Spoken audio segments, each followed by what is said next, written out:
yeah, Evdama way solar natural clinic. One man down most men control say Namea Duma on the 1st of December. I confirm on the 6th December. No, I was from a Boat Junction, a bay, Shell filling station. Wow, and the Atanase Mafia free screening. No, of the amount, just a prostate scan, and you better a free womb scan near scan. No, and the amount say ne Uyamo or Bambia, Wafa Funovezo who said I could answer here. Ninyanum, a bear Wajuma at the amount and for free liver function test and liver test and you will be at the amount kidney yabahe na fia test our home at the amount blood pressure will be a better care when it been so catch away a free consultation and a solar way one more day abantisha no say on the 1st of December Monday na o joining the team no na nyama kama over Fred number say o bibi che wadran friend number 0245 616028 nafe from a Cobalt Junction filling station no shell hono ana yebetrans nafe enu amansum aye coming to Wontumi kana maba on the 1st of December her Pasco herbal capsules and her Pasco no diam and is a support to live an pa ehukuru mu kama eji yade bie wom ensom na the free mu na o liver problem kwa uni bia yebetu for se pedro bi no because and say a bo liver no ban say enya yade bia dache enchanom anema Pasco no enso ne nom no eda sronko juwe di em say opebi esi o mpana tifina afi o start say o nom na afi bo ho ban de amount na bibia kama bibia to odro bia benya Pasco bi ato betimi afre number 0557453579 na wadi nkomo ena no pay ebi herbal clinic ebi no na doctor Samin control say ban specialization is a treatment ni ana ohwe ede amani no so no bibiduro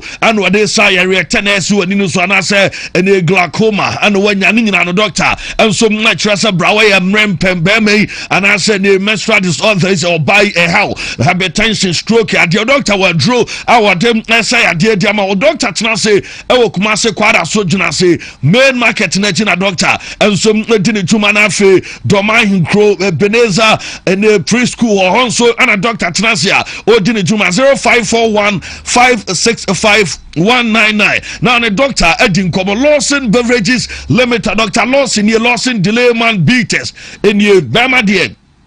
Enya bema ne wa utimi boy juma mpem eme you say wo bema de ne say we are now we ya be 2 minutes no wie eso call long journey because me wo mu pen say we wie ntem o mpese ne o trim nem na fe utia so me you say yes enuma enso ya juma gs ni nyina yi ha na bibia nso na ye kama edamanti aya tietia accelerator no so na enuma nso anya kama mfama opa premature ni nyina be call ana fe ye kan say ne so low sperm count ni nyina no ebe fi Lawson Delayman capsules no eboa Delayman capsules e ma no so no monum bi eno eboa eyi enuama kama enso efiri pedua no sembia wakwa afichire na adene ntimi maye ni nyina no so etimi ema ne bakama ede ama hya no so adro bebi ato adro bia no obenya bi enso etimi ato 0248619999 na fe wadi nkomo naturally no naturally eno na de Proslav capsules si aba German so Proslav say ene oya bema na say obeddo o prostate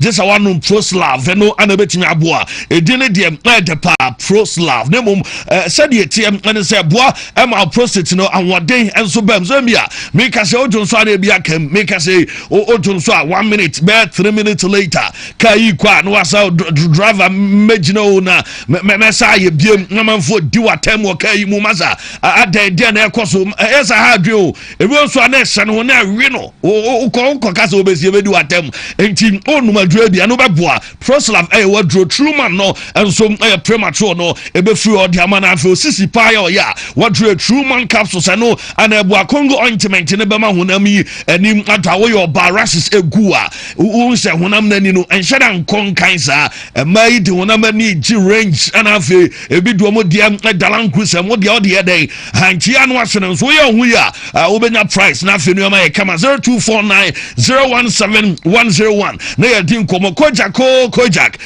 farmer Kojak Chaco toothpaste you bet you are saying Yanum beda yesene ya ne hia calcium se ebetimi aboa mese na wodin abem na koja chakoi edom eboa ma wodin soronko ba esimu obetimi abodompem afifi mu kama ama nuama nso etimi akọ bronya enzi ebekum kokọ yebekum ponche ana afi nentwie ni ade dompe no so eya na yi bi hihiem white bi o fifim na pai mu anya ize kwa na osenya abede wa pai mu adwe ye pantitwu sene na enuama nya kama mfama nkra ni nyina no munyusu bi mo proko no tie ya and some agwa ntiano ahye no so no anum bi 0244559597 afi wadru ene ya hwe na afwa pebi anum power specialist herbal hospital ya kwamono ne enem anope ya mame doctor koso adua ya ne e fatty liver and hepatitis no anum ha obi a stomach ulcer fibroid and asembia e kidney stone and ha wadwuna brain na ya mame emfedro bibidro crunching ensa ya de emfama na ode adua herbal malame sabe treat malaria cough care herbal mixture cough care draw obowa wadro ensom anono anamfe adua herbal tonic nso wonuma 20 minutes dia unya bia beboa obefre na bena na di nkomo wa akra ko benya ACP road power hospital bus stop bu okumasi fe ase bosumchi road adua ya junction no mo takrade ore kontom anaji estate 0244544422 na fe woni ya mame doctor kosua adua ya evi enkomo JC replica kama dia kote no anu wahye no obenya biato enso anchi anu wahye no so 054704771020368264 na fe wa da baby a obi an nationwide ye delivery enso edema fancy. Wo me da say na yemra so say ABC game no I ready I share said the draw no e call and now 10 o'clock draw any another draw 2:30 5 o'clock and you and after 9 p.m. and I drew a last draw and I know ebe kwasunti shannon so enso am I say we know I said the no so ABC akwenti I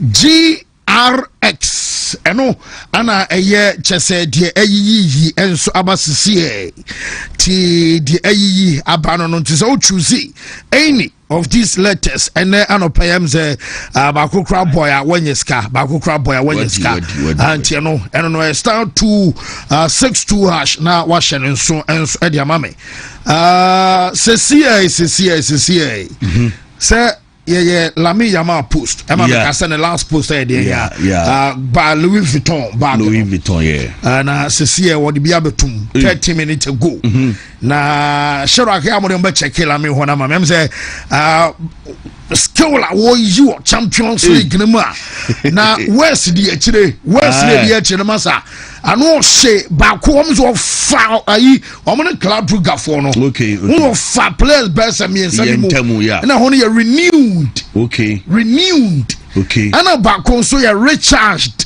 SM say wa charge am adena broso and refocused ti Lami Yaman Samuel so the pama chimena na dwe no this year 30 minutes ago na kwada posti actions ti yede beba na man form say the akwafe yemra yam question of the day I proudly brought to you by Amozupi herbal meshano infection draw money meme draw tatashe and when you na Amozupi see himself sanana dwe when and share Chelsea and as FC Barcelona 3 points when and a bedim kunim anadri couple Sally Love said it's Pedri's birthday gift that Barca is giving him 3-1 and a Barca shall Stamford Bridge no so came more as Chelsea 3 goals and then wonum Pedro Medina as Chelsea the Blues and also the Amaya Felix Akuamwa was say all those that are saying blue make sure you don't do U-turn when the bridge has been demolished okay and no message on the root boy say a market day I was Stamford Bridge Barca 3 Chelsea 0 and Diaba King Pilato say Chelsea all the way and no King Pilato a message from Achima Wisa and what them free about Bill Ampon say Barca will beat Chelsea auto fancy mark my words okay yada sipa and day aba where Atam Messi say Barca will beat Chelsea 4 4 goals to 2 and the 80 Emma Jodi Abano Omar snitch said Barca would collapse the bridge tonight. Okay, Yadama say Santiago GSF from Medina was a win and under 4.5 goals. I don't know. And so they are by Journey Ampa was a Barca all the way. And no, Edward Diaba when you prepare Isaac hot call or was it Chelsea will win without Barca scoring. Okay, that's a Akulugo Adam Eliasu was a Barca 3 Chelsea 1. And no, Akulugo messenger what they aba and no. Wo akwada no say yema wiase nyina hu say bibia no no be stop no ai sana akwada no message no e kire o say bibia no no ma e betimi a stop no la me yama ntem say ano anatwi de e be hweke mu masa we na boxing and kwaton take it na video ni o anti ensem wo mpa be ba ne aba behwem real quick ya be kwa no ni sesia but quick when so Frederick Kobinamensa say Barcelona 4 Chelsea 1 ana so say Chelsea will destroy Barcelona with Toto. Watching from American on so what then a message and so ba Miss Pa say we are collapsing Stamford Bridge today. Vesca Bansa and a message and so I don't know. Steven Mensah say Barcelona for life. Anna Isaac Dugan say Chelsea will win by 4 goals to 0. I know a message Dugan Isaac and so and some idea about Chelsea. There is Peaceman from Gosso and I want also at the buyer Barca would define football to Chelsea. Okay, daylight and so at the end and Root Boy say today is market day at Stamford Bridge. Barcelona 3 Chelsea 0. And no I had a message on also at the buyer now officer Edumel Imano Imaya prisons officer Takwa local prisons or say hello, good morning, bro. I trust you and your crew are doing well. I'm bringing you greetings from Takwa local prisons. Today I'm meeting you. Barca is winning against Chelsea, hands down. Hands down. Oh yeah. Okay. Chelsea.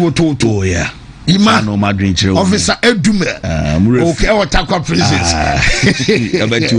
wo mamemfa aye course ema na yenkwa mo no nemra sesia na code no nie aye betway adaroma betway dey so woni tua say betway rewards cause one twa either so betway on sports and as casino no say what do adane nwan sa na koto adin mama lord me tro na one number shem vi na boa na say what this guy hey masa okay yes casino no da kwara no say si fish oh yeah chen kwano and you want also fish man no to we no 8 years and above one no adwempo na no ya auto aba sa ko trade and you na make sure do sika be there be all probably to the good silver no watwitwa na wo di tomatoes go no achiawe yeah skade do so ya da do what ya wow dia but when you was say anadui wo musimusi ti kwaswane twa rewards wo be convert o points e dia yeska yen course eni eno anyama you anka 18 also no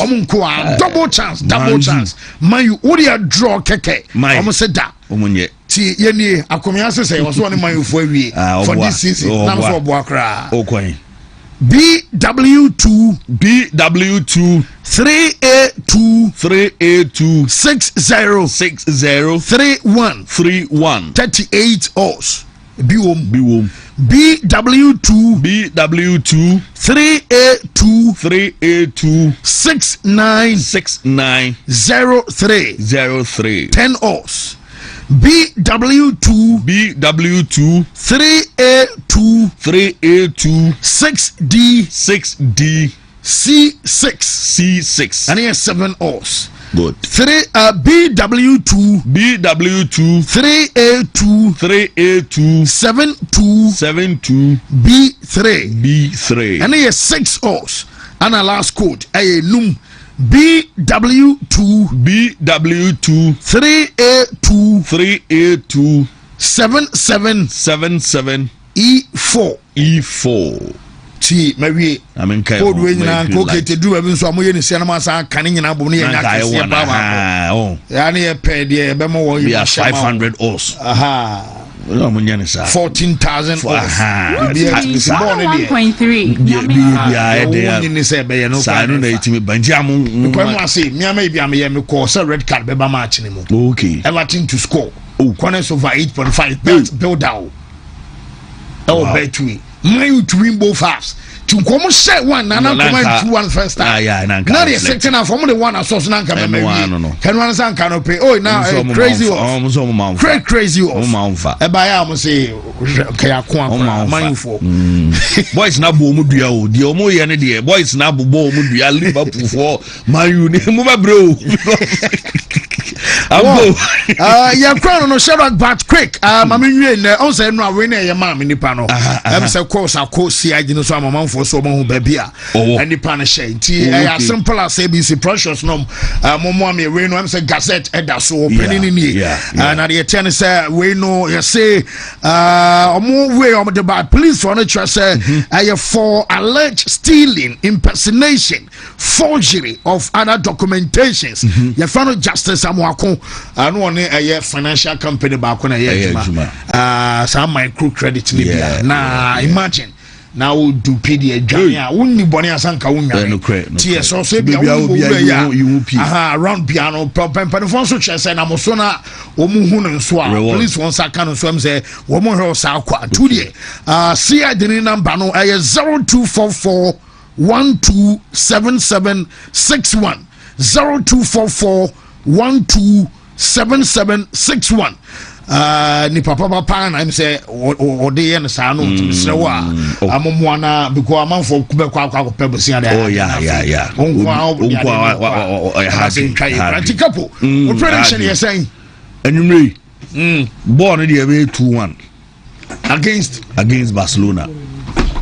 And then I also true Wakunya no to answer the yes Barca pam no FMC ah was it Barca for no Tomzo be Barca for na pam wafru okay tin pressure say so almost say Tomo be adwuma and no be adwuma and o to mafru and ya hwefo ne okay pam no sa na video na pressure say na me bo china video I say na take me say wo pressure the oil no the say the hands okay to back na so man share dia a few minutes later a few moments later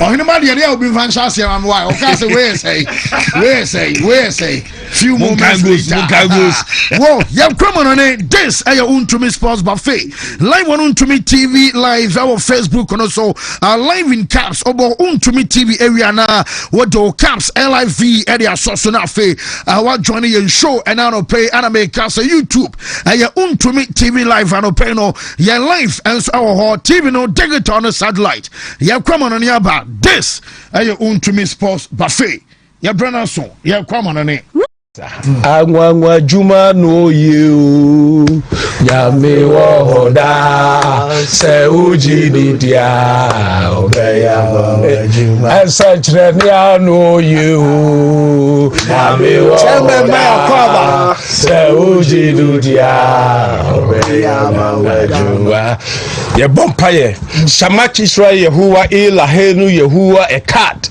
We ahata et Yehuwa Elohika bika Uvika Naveshika Uvika Miyodika Tode Yasak in English in the name of Jesus amen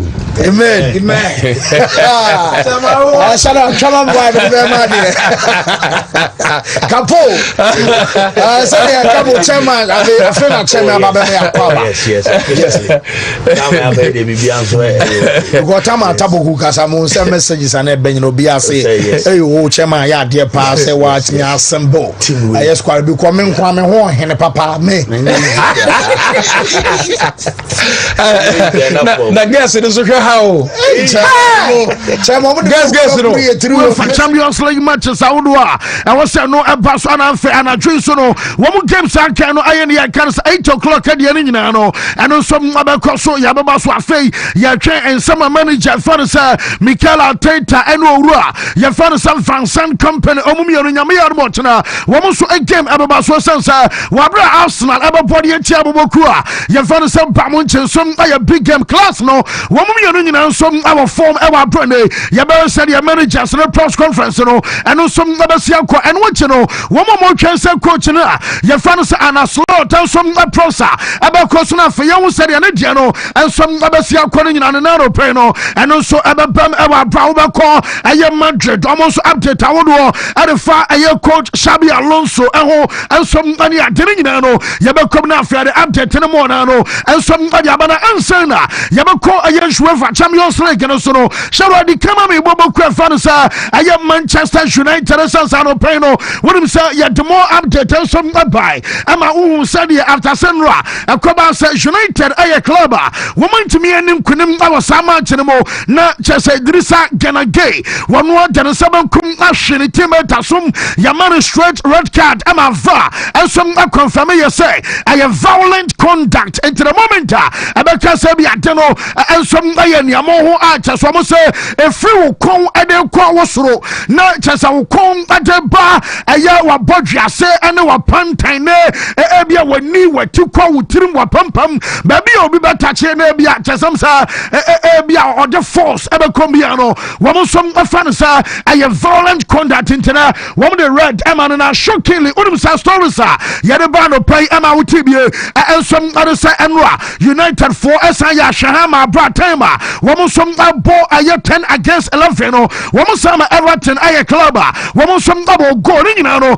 one to me cancel elusu enra game no na yede mo na so the abara denimum since latest amenya no say manager fan sa Ruben Amorim enra yesena no buafu pa chese anya bufu and some aye ketua coach no na wadwa esenso esedan ana ye bom abofie Chelsea ebai wo mo bedi red card ye wo said ye man you for no wo mo some other pressure na my club ye fan say Chelsea aye adwumani ye and what wo mo bo games and some now Old Trafford na just intensity our slow pa ebiem and some na say na the last 5 matches am man you for bono wo mo some I am beaten and you may koye and some other man you only for Everton I will not buy I will be any sample ya born 11 against 11 corner woman some abelusu game no na wama Everton no 10 against 11 ball by 78 minutes I was so much no more and some ya dun kunmane no am sam ha train am a manager no so bu ofuna Jaminian say and now woman training session I know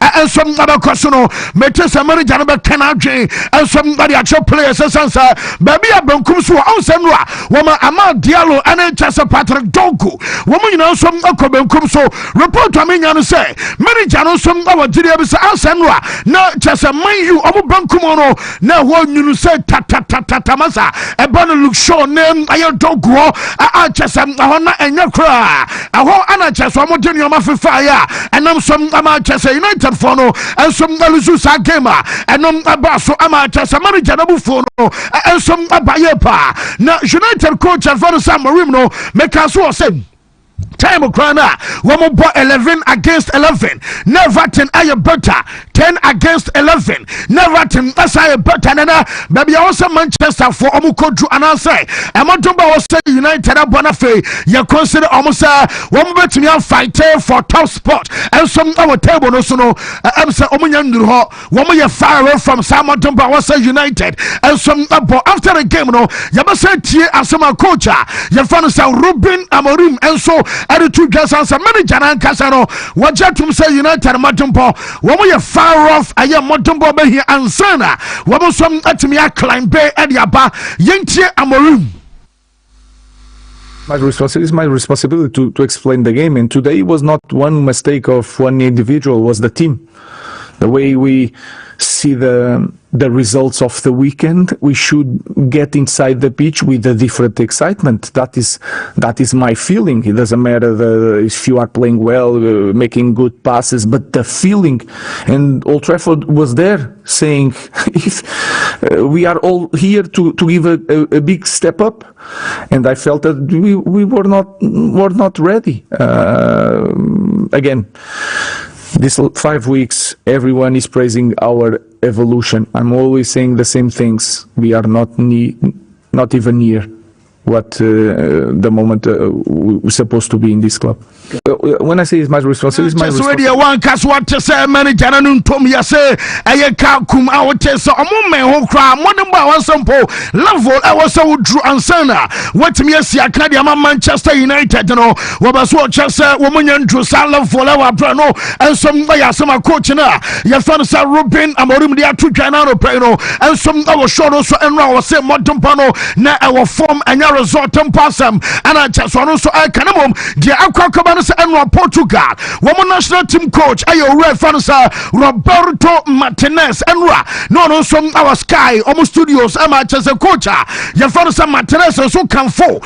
A young man you captain. Your father Bruno Fernandes as I say answer Bruno Drubabia. Robert I and Bruno no dribble do and a young and Kraman and Kona Woyo Wayan Wasa and a fine question here at the Drubabi's way and a young Bruno and Kayawu and young Bruno and Kamachin Kentimi and Sha when you bought and number 10 here. We bet me Obama Man City, we bet me Obama, we bet me oh just Ayana you say and a say and I just will be a fan in your mano and some other far and your Bruno ho now coaching in here and a coach was say Abasoba Aquanani Disaveno and your nom and I just say we are say Edmano one Casabia Manchester as a club was say Abasoba boy Disaveno and you know and wonya na sa only Aquanani Juma Dane be able find different and where you leader as a captain our DDA pass our so be a day a credit I'm Aquanani answer one estimate Bruno Fernandes Achapa one and Aquanani Juma Portugal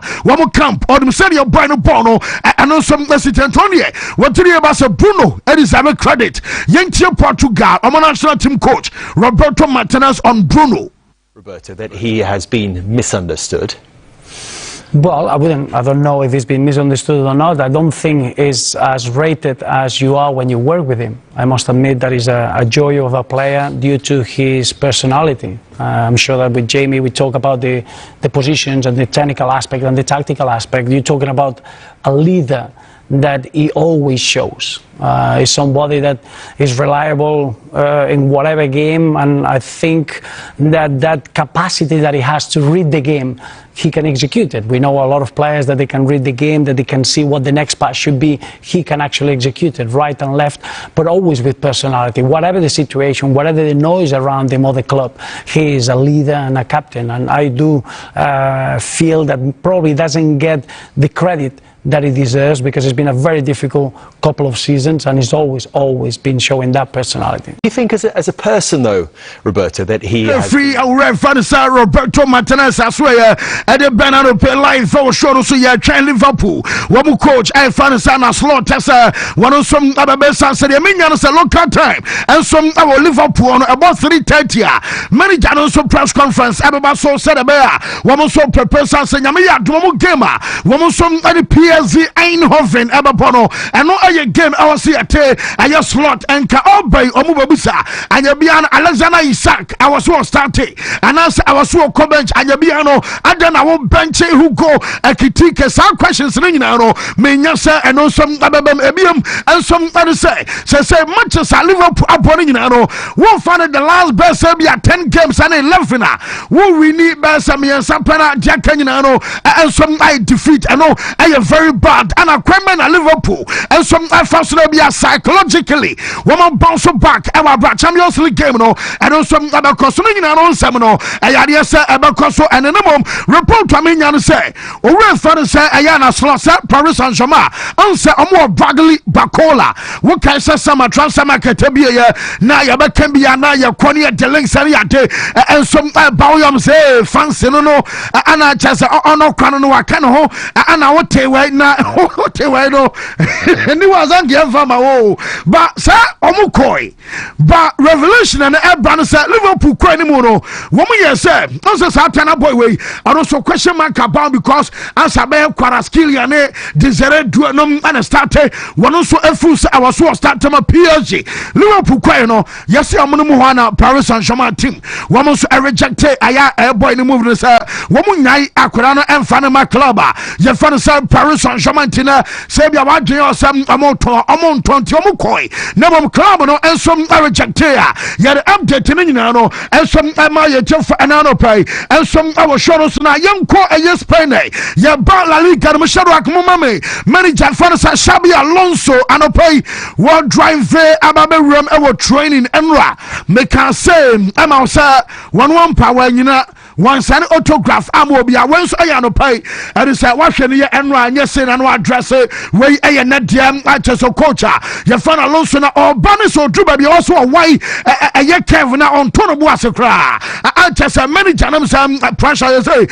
ɛno nso ada so mounte na wonim sɛ kapane ana Xabi Alonso anya 44 years ɛne yɛ coach no birthday na so sɛdeɛ pressure asuom ne yɛde no manya sure koraa sɛ bia birthday no koraa bɛna adwen sɛ wɔ celebrate because I'm so pressure pa na me no ka so mo training session and some agusu a and some across our vadeba so na obedru aye vadeba sa onim sam just supporters bi akwa sign aye banner na banner na message no aye very simple banner nie on say El Madridismo query pass union natural pass union na some union dia wotia na say ba ku United no aha anti domo kan gina say the Madridistas wɔn pa asomdwie ana afɛ unity enti pass ɛyɛ kyɛsɛ asomdwie no aha peace ɛno no enti wɔn ba so wɔn kyɛsɛ saa wɔtimi wakame wɔsi yei ana nam ɛyɛ coach no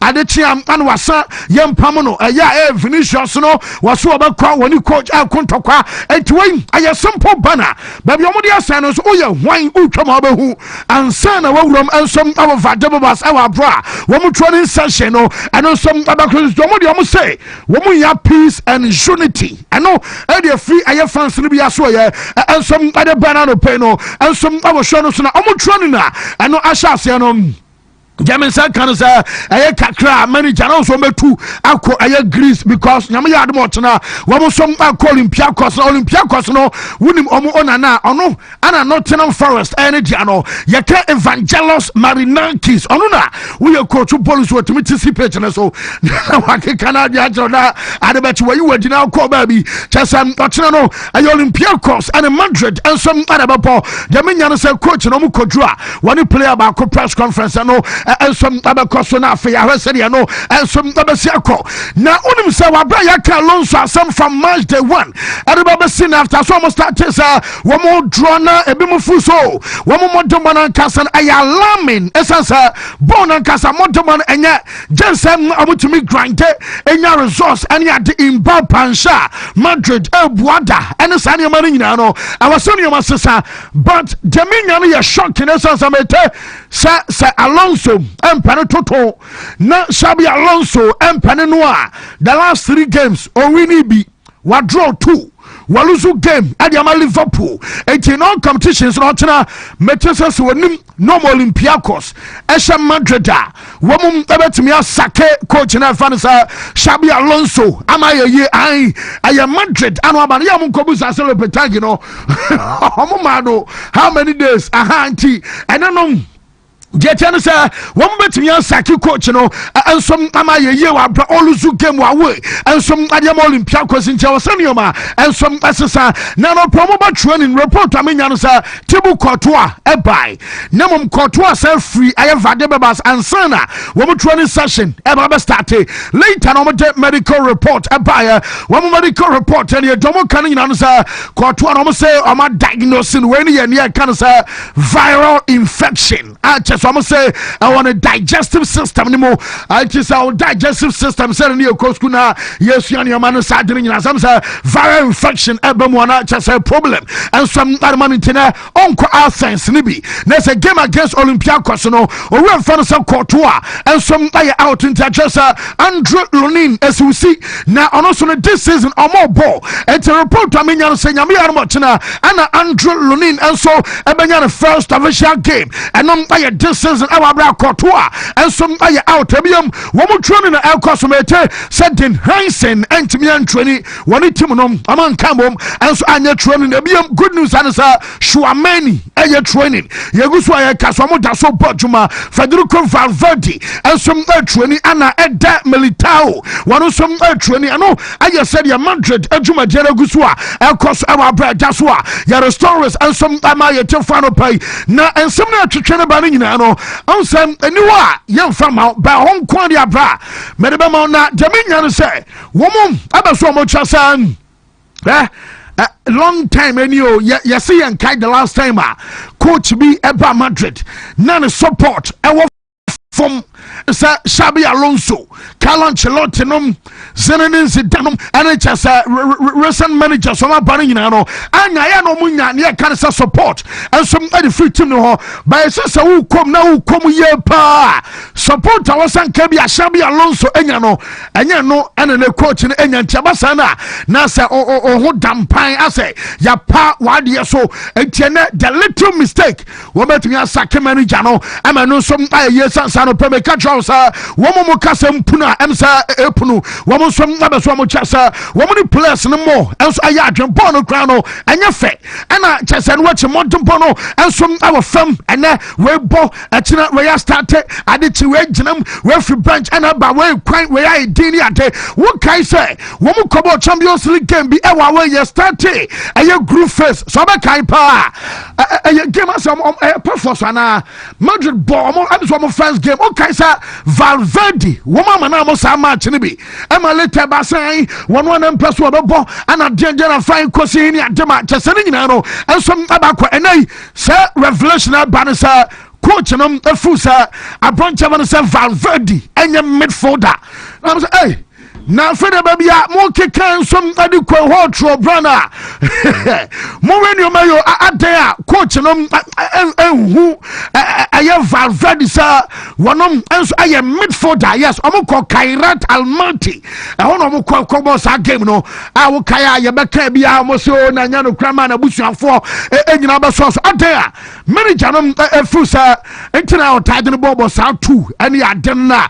You can midfielders, answer, will borrow attention and you had to burn up what tears what down 360p in Kenya some senior day I was saying no on Usi Bonadian I'm saying well of course I could have also no Madrid for Nina who are good over Valverde and you have come by next day Sana Denabaya and answer one some problem and some other coach now and no some yes because yes Valverde didn't fool say one about me at Tony Cruz a Jumano and a Xabi Alonso so and who say oh yeah midfielder and a Cruz so back a Cruz club can say what I'm on find JC number Emma Valverde Ampa club on some at the mine I just a boy about me at Denadie many channels soon you're different and non tina Nansemum Yabaka boys be also we are now some bomb now I'm on side Catomasi deep home Congressara why no say or your Pep Guardiola now so oh yeah Xabi Alonso now some just on your she I will coach him and come and say what I met so and somebody at now you may elko sonino I don't read for Sarah Fona Dal and some say what are your football Adam Vinicius hey they are not direct can you say I was so what you say, and any part to me, a shannon some, a coach, coach in a castle bar, and a wobo. Wakasa Tanasa, oh, young, or Batanasi, and so what you do. Now respect a decision, our coach, and some Nabateki, a man quiet to say yes, a manager, and will be our problem, be an agent, I mean, Jamesa can assassinate Mecano, Messe, some Comasabia manager, almost Sakina, and on your Liverpool, Jumana, Abakoya, and what she, Zinedine Zidane and some Fiake, Serbia, France, Abako, Yamia Duma, next year World Cup, and Aban Zidane, Abajatum, maybe as a stop-gap coach. One Ababaya Juman on the interim at Yama Club. You found some Madrid, our running, and some Kaka free, woman sweater, and player. Yarasa update, Yakanino, and some Adamaya Fafe, Yamra, Ayashua for Champions League, and this one now, Yam found a club by club, and what was Jose Mourinho almost winning game because I'm over 4 games. The last time, maybe catch on Sam 4 4 games no wo omunya bi kura na enkoye nana wo hwe aye coach Fansa Jose Mourinho ewawetu aye Johan Cruyff Stadium a wo mo som abodi ati Ajax na omumienu na dato ba koto so 35 ane ya Benfica ana Ajax ensom etwato 36 na omumienu bona asentwene ba ko say wo bisa Jose say abrebi obo game ensom ade ati aye Dutch clubs no ya na ekoye pa Jose say when catch no enya no kra the last 3 games somebody ati clubs a wo mo free Netherlands enkoye kra wo de yentie say Jose ene sentwene no wo mo som ade asikwane mom na friendly yentie Jose and journalist no. Yes, man. Oh my God. Istanbul. I thought you wouldn't come here. I thought you would be only in Rotterdam. Now Amsterdam. You win mostly against Dutch teams. It's not true. No? I knew that you were going to come with that one. It's not true. It's not true. Look, the last 3 times I play in Holland, I lost against Feyenoord. I lost against AZ. Yeah. And? Is AZ. Yeah. And we drew against Twente. Yeah. Have you seen how Ajax plays at this moment? Yes, of course. So, possibly win. No? Yes or no? Yes or no? They have good players. They have good players. They have a coach that knows them well, that is with them from before. He's not just a coach that arrived. I was reading his words in the press conference. He clearly identified items and principles where he wants the team to improve. And they have good players. I'm not fixed on the way they are playing, because if they look at us in relation to our results in the Champions League, they can feel the same. I would love them to think that is going to be an easy match for them. I don't think they think that way.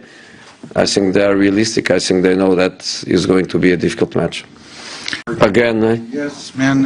So, our manager, Jose Mourinho for Benfica, away, yes, Otes, manager, Yaden, some at them, and I only say Napoli team, no, woman, some game, and then Napoli, so I side. Yana Camilla said domestically, a banner league, Mudia, Antonio Conte, a champ, Nemom, a bonus, ya bo, a be a Europe, Ayana, and what temper. Now, I'm going to Karabag, Abdam, and so, and our manager, was what you says, and I will name Karabag. What a Karabag and so come game against Chelsea and said almost Kwawe acquire just a teams bimo and some what Germany at Omoya Club. One more Tronto of Fusa Machano, a boom about Ama just a Conte and some Ache Edia Tum Ebium and some others on Lukaku no and a manager first Antonio Conte say Lukaku Enyama say no Enyan to understand now what I saw a Jumadin Obianim say Lukaku Ayobia just baby Abafabia yes Fanana. Will be recognizing as a player or so every level or no, and some ideas and who here at the club. You're finding up in Tomodia. Woman Rashid Lukaku and Fanema, Omen so you'll be no one fast one and swinging at you know, woman Montana Saturday player no, and some other recover fully enough. One of some body man Napolina Newcastle. Woman coach added to Jassa Anthony Gordon. Any team and a call. I am Marcel Enra, not just a boy, no, and some I are available. And a Karen Trippier, and so I'll be on no, and some I was quite anymore. And T. Eddie House say, one should I not sure how long I just say, and Karen Trippier and any squad in Mr. One no I out into many Janabas watchers, when you maybe a pretending Potia, Trippier, a better few, I just want them to me more ball, and from my Ayabo Crafans, Newcastle, I know I Kakra. And also, Amaswa Deba. Now, Medicadia to him say, manager fan Pep Guardiola and a tree, woman in Leverkusen for us, as a few Wontumi Bosha and drew. It be a big matches and also or more train and some other form of Bona and they were ball a Pep Man City for no woman some our form now. Pep Guardiola on a 100th game as manager, our Champions League anymore. Yentia Pep and Komoka Crodia and some other found 8 o'clock and a tree. And I'm on Leverkusen a game no and no a bustle. I realize I'm getting old. Every weekend is a milestone, so it's quite good. It means that every season we have been there. So the only team in England for the last 9-10 years, every season we have been there, and hopefully next season we'll be there too. So yeah, it's a huge competition. So nice, special for the players. They love it, managers and everyone. And to challenge yourself for the best teams in Europe is incredible, a huge experience for the club. Is in terms of reputation, prestigious and financial issues, is massively important. I realize I'm getting old. We reputation just a very important club. You find a Man City say on by crano. What managing a 100th game our Champions League game. And so the mother Scabulus of Man City, Mama Barcelona, because I'm bound from a fear. Elko Bode, our flight anymore. Ever drew London. I want to so check in. I want to some hot turning now. We come now. What the persons are Bass and Quadamasa. And one a drum almost omanim I serious and crowd brother Drino woman some other chance again no and also some ababasona report I mean you say and one Garcia goalkeeper no one other Bibian was start number 1 and no Jules Kunde, Ronald Araujo, Paul Kubarsi, Alejandro Balde, Eric Garcia, Wabo Medo, one Frankie de Jong, Abo Medo, Femi Lopez, and Ababo, Lamine Jamal on the right, Ferran Torres on the left, and one more Ama Robert Lewandowski, and a striker, Adiama Barcelona, Arches, and you said on the lineup, no, and on some probable, yet update, Bibian say, and on Modiano, some Babasiako, after young call Lamine Jamal video, decanted, and some other China, Lamine Jamal. I'm saying the social media and I'm so ataso kaka because I'm say foot one up come one let me video in here kikan yo ma bomu na kura message outside ma I video no say o feel it said here na o tiada dana onsa onya form ana pu boundia ensom abai ana yedin komo ama chesamza asandoro confusio no nso be kiremu ma yedin komo wo ka se ni utimu nyina be kiremu se the moment wo banya pu boundia no eno aye groin na no mu bia yana lemete modon ba waso bonti se wona also ni bossen pu boundia ba wo mo no sote entlami be so chesa I'm feeling like my old self again and renewed nessa emsa wife for cry recharged and washamu kena ana refocused and a message akwana diaba na the other chat one was say with nothing to stop me from being me. Nasa ono said o sitian san what you bra and the ball our bomb am san no ma bia wa ya nsem bia wo ka ntade bia wo hye ne dwuma dia wo de bia ne wo panie e betimi asesa no bia no betimi stop no enti send e kukura ya no ne yade we ensom ay direct message and ensom a big match as well and we post here na yenkotie kukura ye am sam san no nim enti odi kind the message kwa ba eno time wo mo ya press conference and san twani ba ko ebusa kuku sa na obia say Lamine Yamal William Estivao Lamine Yamal na anya bia no akrama na wo fa so prepare because ushia Lamine Yamal wa ukrom ni wo Estivao yi de ene se bia wo ma Estivao e de wo fam se de enya ma ba expect e de free Lamine Yamal ho ne no ano so onum wo ka che William Estivao sabama ye be training agi so passion pad e de show na animo because me prepare for Lamine Yamal de over some yeah training tabi a obesha socks na dia abadia wo nanum nyina ba wotere ya compassion part bi che wo de interest the kuku esi ya asem na no. Yeah, well, Estevao, I tell him to put shin pads this training because I start to training with him now.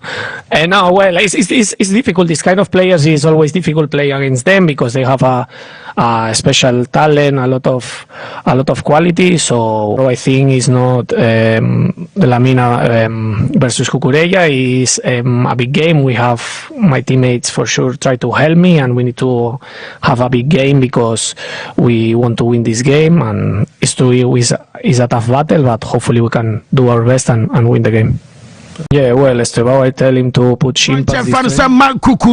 And I'll tell you, then accepts Emma Mummy moment. I'll refer to Juan Laporta, Ebedrudiano, promoted by now, Mede, Manchester, Monfona, Laporta, so free. I can't more bedroom, baby, just Timno Hotono. I'm saying my country said dinner, Ebas and one acho. Now, Laporta and Nelson Trofoni Busan say, Ote Florentino Perez in the shot. And I knew a Jababontes, I, and I'm Okramo Titans, Biamo JJ, Satam and a Greta, now or what Jumamuno, I was saying, Crampan for a normal candy because Linano, I chrono titles, and a major, now Union Peso Bayano, one commentate, and some unfound found cry. Now, or fans and one report and report, I mean, say, and then a Tuesday, yes, who consider Sabia publicly, baby a church up 1 year, son, and it's any Florentino Perez, a Quajana Domu, and the kind of Rebecca Sabia Bassabo Cronua, one also about to me at Jana Bonton publicly, Nano knows what she and Yabobokua, your fans are Madrid for whom I just know, I had to run I'll consider 80 years, and some Nabasia call our Brano Peno, yet then I'm telling the Akanino, and some Baris James, I say, one more place, one more person, also, one by your dear beer, also to me, you said a bear, and your man some other fine, and your clubber, your friend Chelsea to more mobile stadium, more stands in the more so our summer in the Mohonafe, more so much charge a atmosphere, Emmanuel, and some Nakoya de Matimo, na Chelsea for now, my say, William Estevao, woman for pressure and Tono, woman Moyana I, and a coachy. Into one start to boy no and a W ordinate bench nano kwari wa mana mo bi kra almost ordinate ya basa game de me say choose for the fools or ya kwara ketwa kra akwara ketwa 18 years when you know for Brazil buy one more Europe at the first time in here wo ba no samba aye Chelsea team e wo so mo ye kakran na said ya wode ya bobo no enso awacha say e bia Premier League ni mu no ya na anu o shepantina domain say e beduru ba bi Estevao more chesa wings a crabium. Ebia number 10 row B and I say be a pocket no baby a co-palma more time on a hobby and I could have found Estevao and some other boss be a boy no we met me protecting us as all the rings are walking near cow in no I back I know you damn perifono and some other so my adman and intino you bet your coach and some Maroska one will sound on and that will be I say a Lamin Jamal one more day a William Estevao at Toto a Lamin Jamal and who know about yes our comparison and I question our coach and say I have a because I could now no bana woman no to the pass a day befa and some Odie on a yes to vow on our modern compare Lamino yenche coach and adventure. It's already playing high level. It's already starting 11 with Brazil. For sure it's very young, for sure he can do many things better, but we are very happy with him. Now if again for me it's more or less the same thing I said about Pedri, that it's nice for people that they love football to watch players like Estevao, like Lamine Yamal, like Pedri. This is the beauty of the football. So we are happy that Estevao is with us, and for sure he's going to do well. Estevao is already playing coach and I swear they buy our show so be no young corner opposite number and your coach your finance flick now flick the message was say the woman so be top 8 answer number 1 to number 8 automatically mama qualify second 8 and third 8 mona mobile playoff and sana ya benya another 8 near the ababeka aye first 8 na ya benya run of 16 tina coach and say the woman so and it's Barcelona ebe room our first 8 and your top 8 Hans Flick at Kasai. The goal is to reach the first 8 on the table. So but we know also that it's not easy. It's not easy, and but last season also showed that if you not reach the first 8, you also can win the Champions League. So it doesn't happen. The important thing is that we give our best, that we play on the highest level, because it's Champions League. And also here to play in Chelsea, it's fantastic. So also for every player, I just can saw the pitch, and it's fantastic to see this. I have good memories, hopefully also tomorrow. This is Our goal is to free manager na so de Bernardo Peno e wo show no so na next time for bridge ja e be so ne ade wo mu create atmosphere mosaic nom ene chese sanyo man nyina ne tifo no e bi som ababam na ma won se ba mo chimfo no hurricane nom ahase kasa because wo meba Arsenal the Gunners manager ya train ateta na hurricane no mu busa ne se Nancy ni din wo Barcelona mo awobete yeso wo Barca pana Barca baso mo fa no ne adena ana wo so no ono obia ni nkomo say be a contact akoso da bi one contact wo bia ana obia so friend no but you're comfortable and wo body ma ba mo nchen we okay the current situation I was very okay no no e wo mo say omunya nhase ni nkomo emfa ne contract an wo ba ina de na so ni kwan so opre no ho kwan ni kwan so rush and no aye say ba mo nchen boy na ye fa na hurricane so e din nkomo wa bra no pay no ye update ba Paris Saint-Germain team no wo mo fourth kit omunya launch na meti say bia ochena kra no eno ana bi o mehwe ene Tottenham enso dia boy ni eno aye update about Desire Doué one so na so ye adwumaden boy rehabilitation no kama pa na omo say Desire Doué betimi aba ansana bronya bra enso adro on say Mason Greenwood our form our Marcel boy prove our yetafe waba Marcel last season by ana this season wasa chance ye na aso say bia boy no body ama England and I say bia Jamaica also Jamaica you know we betimi aswochi akọ and na ye kase but Jamaica so na qualify na Mason Greenwood mete say yes England hono de almost say we pa won sha 4,000 goals our Champions League ni mu now the La Ligue bia French League Champagne one you want bo national team and now you can say the omem just say be a such a bibana say be a miracle be see but say see a pa ya banaso and obomodi wa Champions League genimu and I almost say and na pa and come back party and ya sadan some abaya juma e wa bra no and some aye kakra free mo and the eba won something nyina no ye de ema ye tefra ye yemfa na yema kwama bedwa from na afi yemra meto aso na yemfa de aka nyina emra onim say we ye Champions League and as we ye Mr. Basketball no player of the week Shero Academy Mamia Western Conference some five shy gorgeous Alexander Obo Adama OKC tender on J aye Western Conference player of the week and after Eastern Conference no one some Adama Donovan Mitchell ono and some Jinam Adama aye the Cavs ano aye Cleveland Cavaliers J players of the week our Western and Eastern Conferences respectively our Brano Peno yet update eba yentu aswe.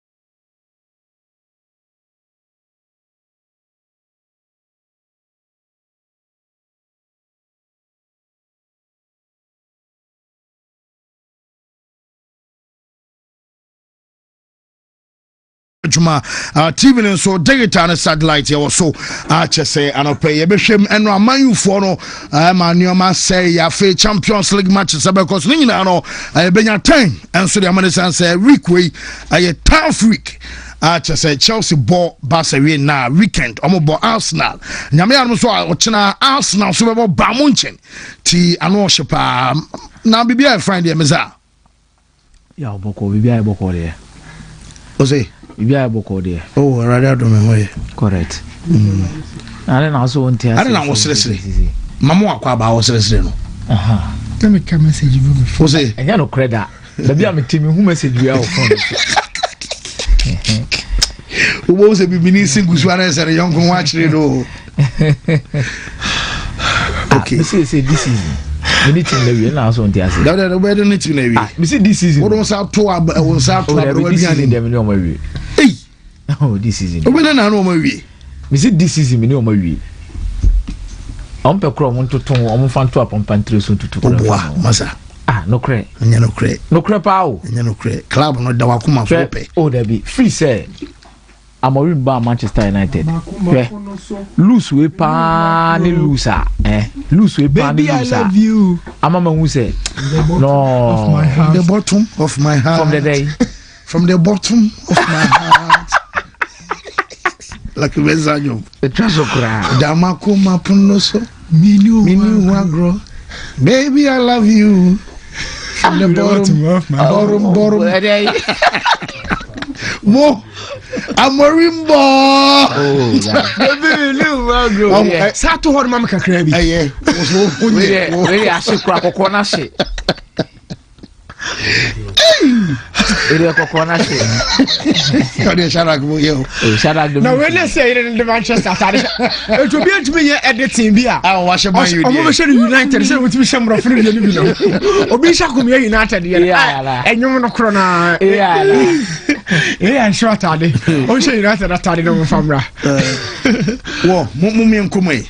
A Champions League night. A lot of things will connect this evening or field so and your fans across the globe in Kwana be connected and the argument no be sakakra all like the usual thing but before Champions League no mama Shadrack Ghana guy apology letter or the Beto IG no say or pa Michael Kenny teammate no show for also giving out the video to Shadrack say oh famra obo Michael Kenasum yeah Otonensa one of the 4 are members of the Everton squad. Uyi 1, 2, 3, 4, 5 players are.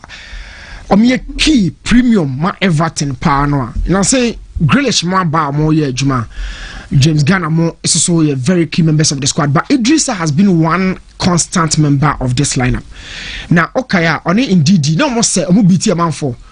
Later na Omanfo say indeed in Nigeria and Idrissa no free. So Everton you can't key figures no count. And as some see it was quite unfortunate. But so fortunate Sir David Moyes etwaso in your scoreline. And I know you also share video no. To be very honest, me pay Idrissa reaction no bako kra. But o share video na nkasa dia akwa recover ball no. And Olane, born and trying us, and Olane back at the to Michael Keane, but the agency, no, Michael Keane, I found can be unshame. And about 50-50, no, and Chakra, and a Bruno Befabona, or slice it shorter. Yamenkwaka Cotoneta. Naturally, this was the situation. Or approaching the catch and say, oh, man, Nina Hono, so focus, and Michael Keane pushing on, but the slap on Uncle from Idrissa. Also, bonus one corner, the referee had seen it. Yeah. And a flash a card in the man. But Ochaki passing itself there. It was a good recovery, it was a good layoff. And the two of the man, Michael Keane. Because I know starting year Ghana gay or starting year. And now let's talk about the other side. For a team like Everton to have a red card at the 12th minute. Number 2 soccer winning game now. As an away game. So 3 points we. It said you are born by me inside the amount 9 points home. Wow. 3 points we want to be found to home 3 points be home that record down key member of a squad no Old Trafford. Now your position is so Idrissa Obono about the anchor row so o free horma na ya o shaba akokre ho na abesha na kana bono kai watin she go earlier na o pese o protect go na Idrissa hono no obesa de fofra sa ba taso ho na ya ho ya pone Idrissa a free hormo. Then they went ahead in winning the game. Good moment for David Moyes and Everton boys, but the situation where I said the record by a good is so about the patch or IG to Michael Keane, teammates, coaching staff, and a fans. To the Champions League. And you might be brave across football. Now, to the Biani, you say a question 1-2-1-2-1-2. Say, then our rivalry be started here. Now, Chelsea crowd England, Barca or Spain.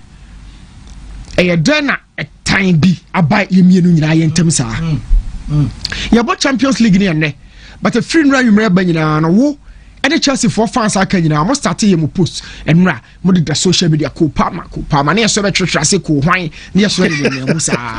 the game has its own way.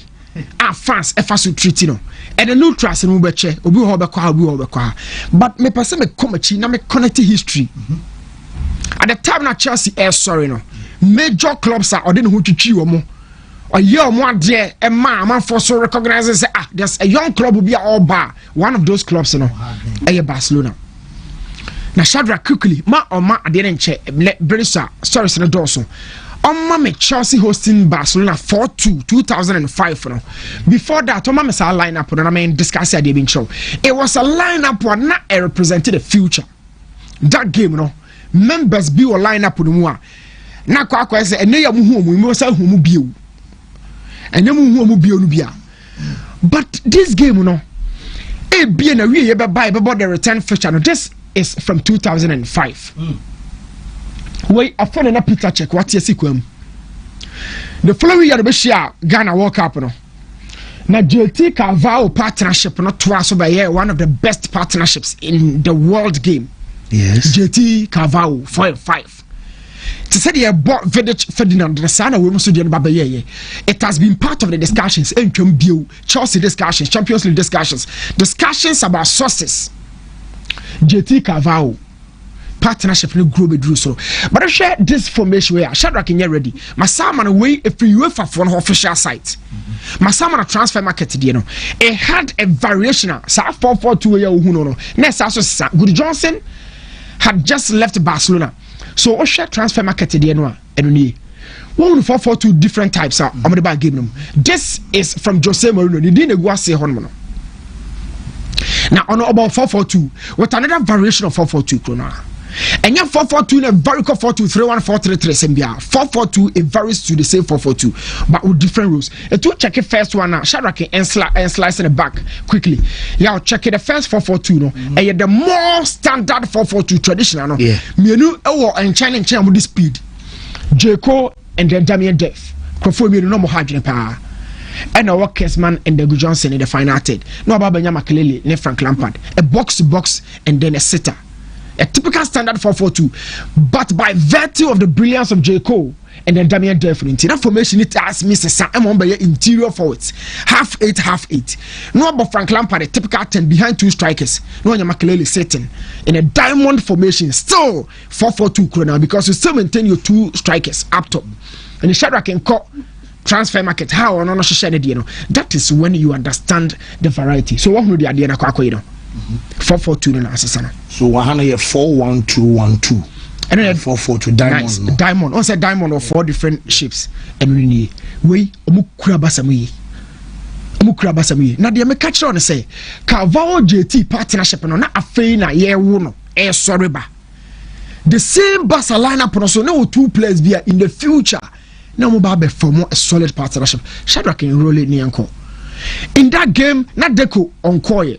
Not Gerald Lopez, both 6 for Barcelona at that time. Now Xavi was an 8er or started the game. But Babi and Iniesta boy.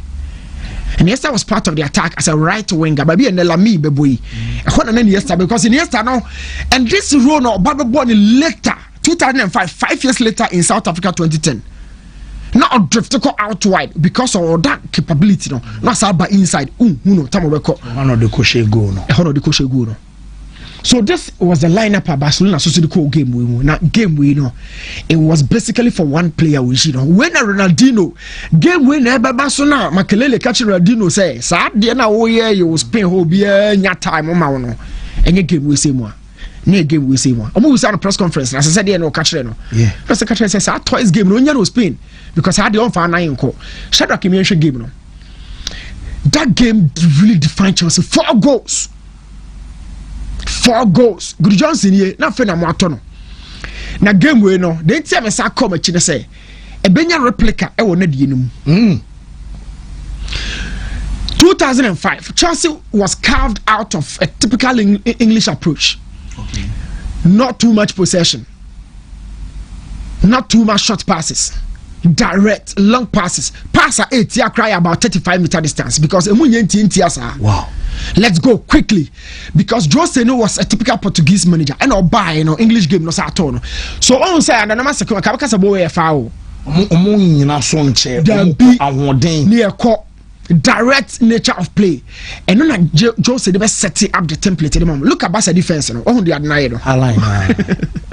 So this was one moment for Ronaldinho to define something. And wait, now a penalty. So okay, the same move now Paulo Ferreira Yibo Argentina France. Omo say Yibo no be say so okay, and then Mbappe boy be a penalty omo Argentina no. And Barca had equalizer from this game, but Chelsea at that time now sorry England 2003 4-5 no. Now Jose, I'm a boys will say as sort of rough. There's some sort of animosity between these two clubs. A time be antipathy be. You near a drama between Chelsea and then Barca or Dobianim. So every time no aggression, tenacity, relentless. Every a defining fight biano in these two games. Now there's also one game Bakubia, so a troubling game from 2005 Shadrach Mrak quickly. No Mrak me do 2012 was the last time one. And at this point, na Carvalho na JT a Lone Ranger when your new partner. Na Mikel Ababe shen fifi or 6 year Makelele so omajano kwama na ko. And in the final third na DJ Droba aba na lineup we so Ebema Chelsea is so dominant. Ashley Cole, Ivanovic on the flanks. They bite, they tackle anybody who moves. Chelsea had the lineup we say it destroy Barcelona. Where Ramirez born now far Camp Nou Diano. The first leg ended 1-0. Now, check a lineup where it was at the time and Pep Guardiola so brilliance and because they still had Iniesta, Busquets and Xavi, but in the final third no more balance. Alexis Sanchez, Messi, Fabregas as a first line. And it was the fading days of Pep Guardiola. But I feel you drew game so. Two teams sitting in defensive lapses. Ubia the one unestablished backline. So that sorry too when you bet me about butcher homo BSC. None of the teams has it. Now game where me catch us the fading days of Pep Guardiola. She possession and a fat shot on target This was when Barca bet me about 90%, not Chelsea about 10%. Barcelona name for 28% as against 72. And out of the 72% of the ball, Barca had 6 on target. Just 1 on target from Chelsea. And then I go 1-0. But I feel and then maybe Brazil line up. There are certain new partnerships. Apart from partnerships and combo, there are certain matchups in being an old Kukuyera, messenger Malamino. So partnerships and a best function be the Chelsea for ne hope can say about Copa Mani Beji and the partnership between James and the Casedo. Another partnership and a best function so well. Barca fans and the Beji a Baldi and the Rafinha combo line also left channel also and also Barca for any Beji but so unfortunate. And the game mix the P square, Palmer and then Pedri. 2 of the best 10s in the game currently. Say young playmakers, Makomako 10.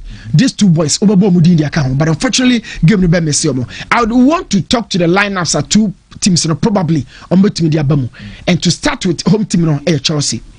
Chelsea lineup and probably, in my opinion, the key weakness falls within the defensive structure, and it happens between the 2 centre backs. But they are actually in the Chaloba and Lewandowski Beshegua, it's 2 defenders also. Lewandowski and Shai, it's no new partnership, understanding chemistry and then cohesion on exhibit. But I say, can say the new James there. Their first still, Mayfield still, they will show that class. But in my opinion, game no any method for Mayfield, and you be some any method for Mayfield. Game no be defense against attack. A be defense against attack. Whoever stays resolute. One actually. And no. And you Mayfield say one be keep possession, one be call for bite and aggression. No, that's not where the battle for. What defense best stay astute, you are in the game because both attacks by pick chances. Chelsea attack by pick chances a lot. Barca attack they pick a lot of chances. But whoever the defense they stay more resolute, you know, and there was a chance to stay in the game. Whoa, I knew me that say 1-5 we win quick. Nti Newton Latin no was it? Me dey prediction try to. Okay, o predict mu. Yeah, me dey so. Okay, 3-2. Ohun say game bend 3-2. Yeah. E kwa ma hwan? What choose why? Oh, say we now so prediction. 3-2 for Barca. Okay. Whoa. See Newton Latin e dey rem e wo game no mo. Me ba me za ho ansa na me the mic enso aba bewie. Me za. Yes, ya ma yenchetifo. Na it's a big day, especially when it comes to the Champions League. Medi Kaka said this fixture has actually come too early for us. Abantem dodo. Fixture na abantem dodo. By our yentia simbi kakra. Share every single story I tin we as a kind of books no nyina no. E won yoma mienu. One, the hero at the end of the day. And number two, the villain at the end of the day. Okay. But what really happens when it comes to football stories, you know, we don't usually remember the losers of the game. Inti yedin komobiani make reference to the Champions League. We speak about winners. Omo maje, the osheye, the okoha, ekudim kunim. But open one particular fixture. Ayaw besi eneya minu mienu edin komoyi your true story ni about it biana we don't forget about the losers Chelsea and the Barcelona games can be because besi ne we still speak about 2009 and kebebo din say Barcelona na share but we still remember Chelsea in that particular game. Say AC engineer baby ball shot my ball net. We remember losers from these fixtures. The 4-2 year about Newton can once a year. Okay, 4-2 no. Game Nankasa. Yeah. We still remember the losers of that game. This is a storyline in the UEFA Champions League. In breathing only winners, but the breathing losers at the end of the day no. Stories no mo de breye no ane de musronko. Yes, here we are bempen. A be top players be so actually pen. And am a beautiful resource and last minute goals. From Fernando Torres to Andres Iniesta. From Lionel Messi in that 2005 game. To Guayo who is a Michael Essien. Esoeshe. But I feel we have a Champions League final and over the Puskas Arena. Run to me. First year about Champions League final na yembo bi wo hungry da. And yembo bi wo Puskas Arena ho na ankasa na yekobo final ni bi da. Now the history of the Champions League naturally is there are only 4 teams. Anomotimia Stadium ayebo final for the first time in UEFA Champions League history in the last 20 years of magic. The last 20 years.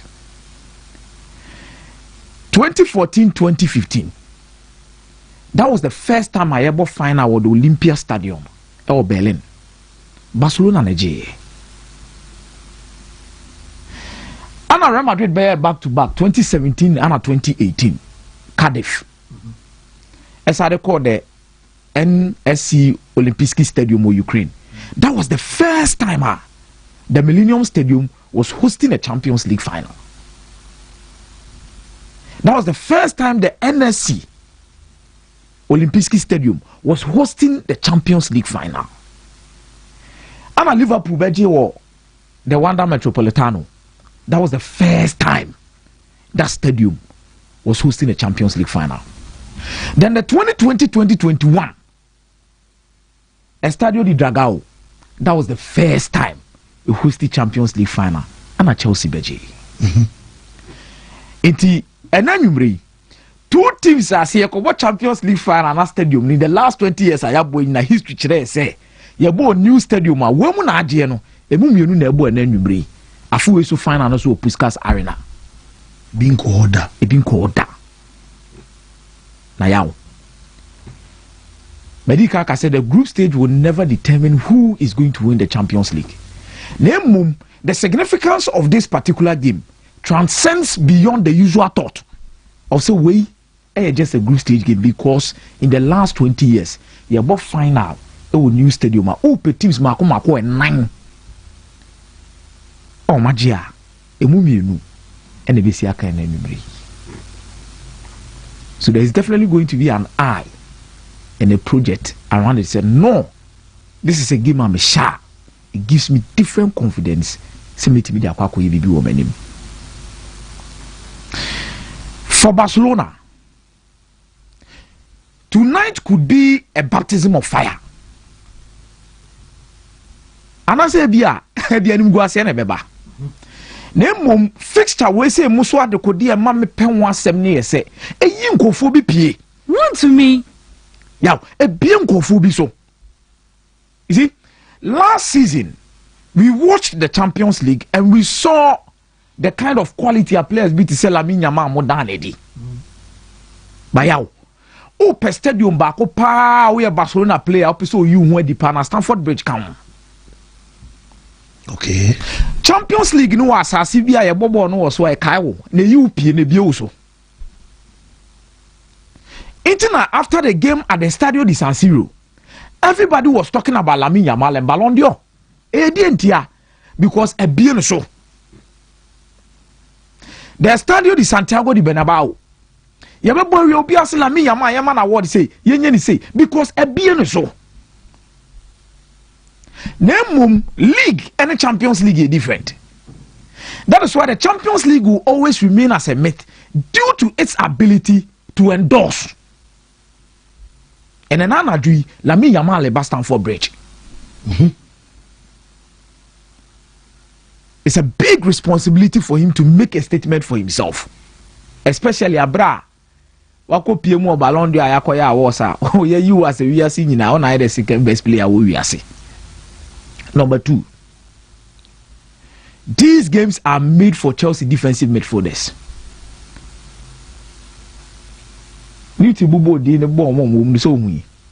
Ana hu de Michael Essien be at some point in time. Then let's go back to what Ramirez did.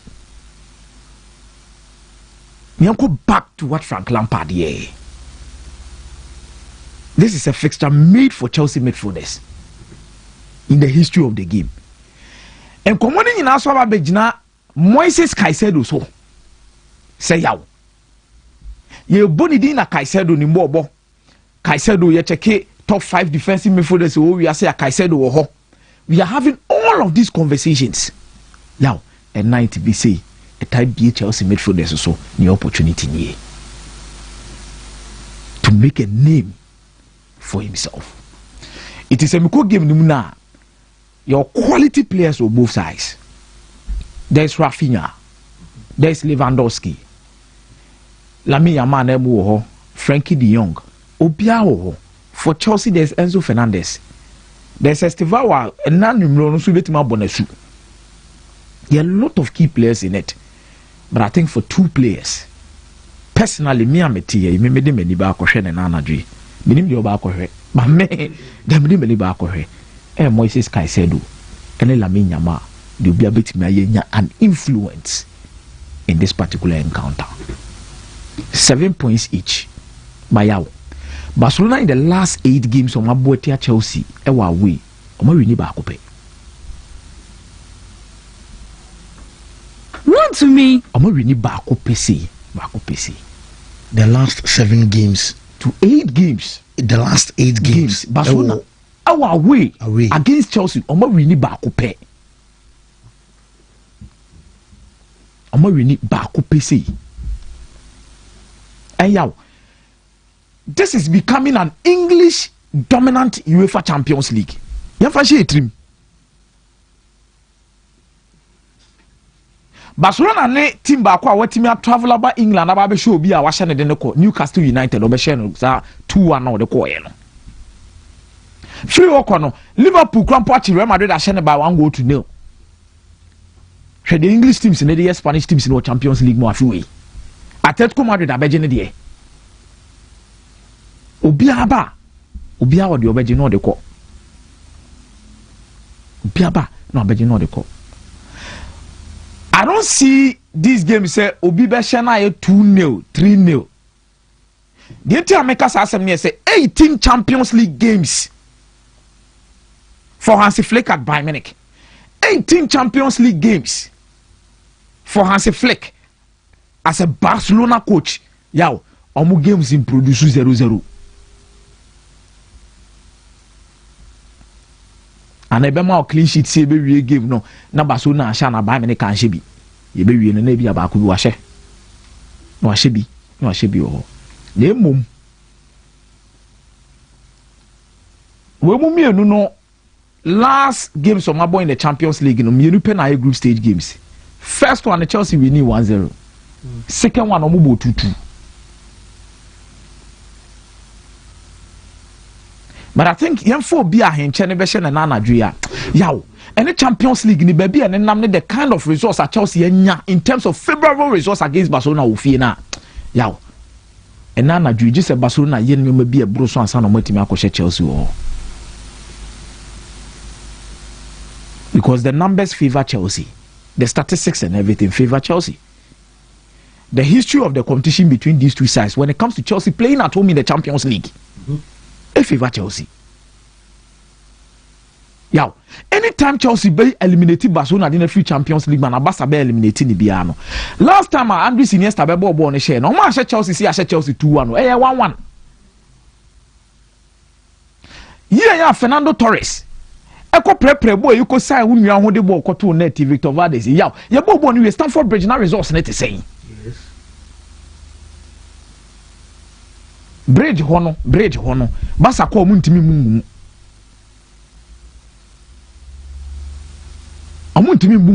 If this game was at the new camp, yow, kame cancel foforo.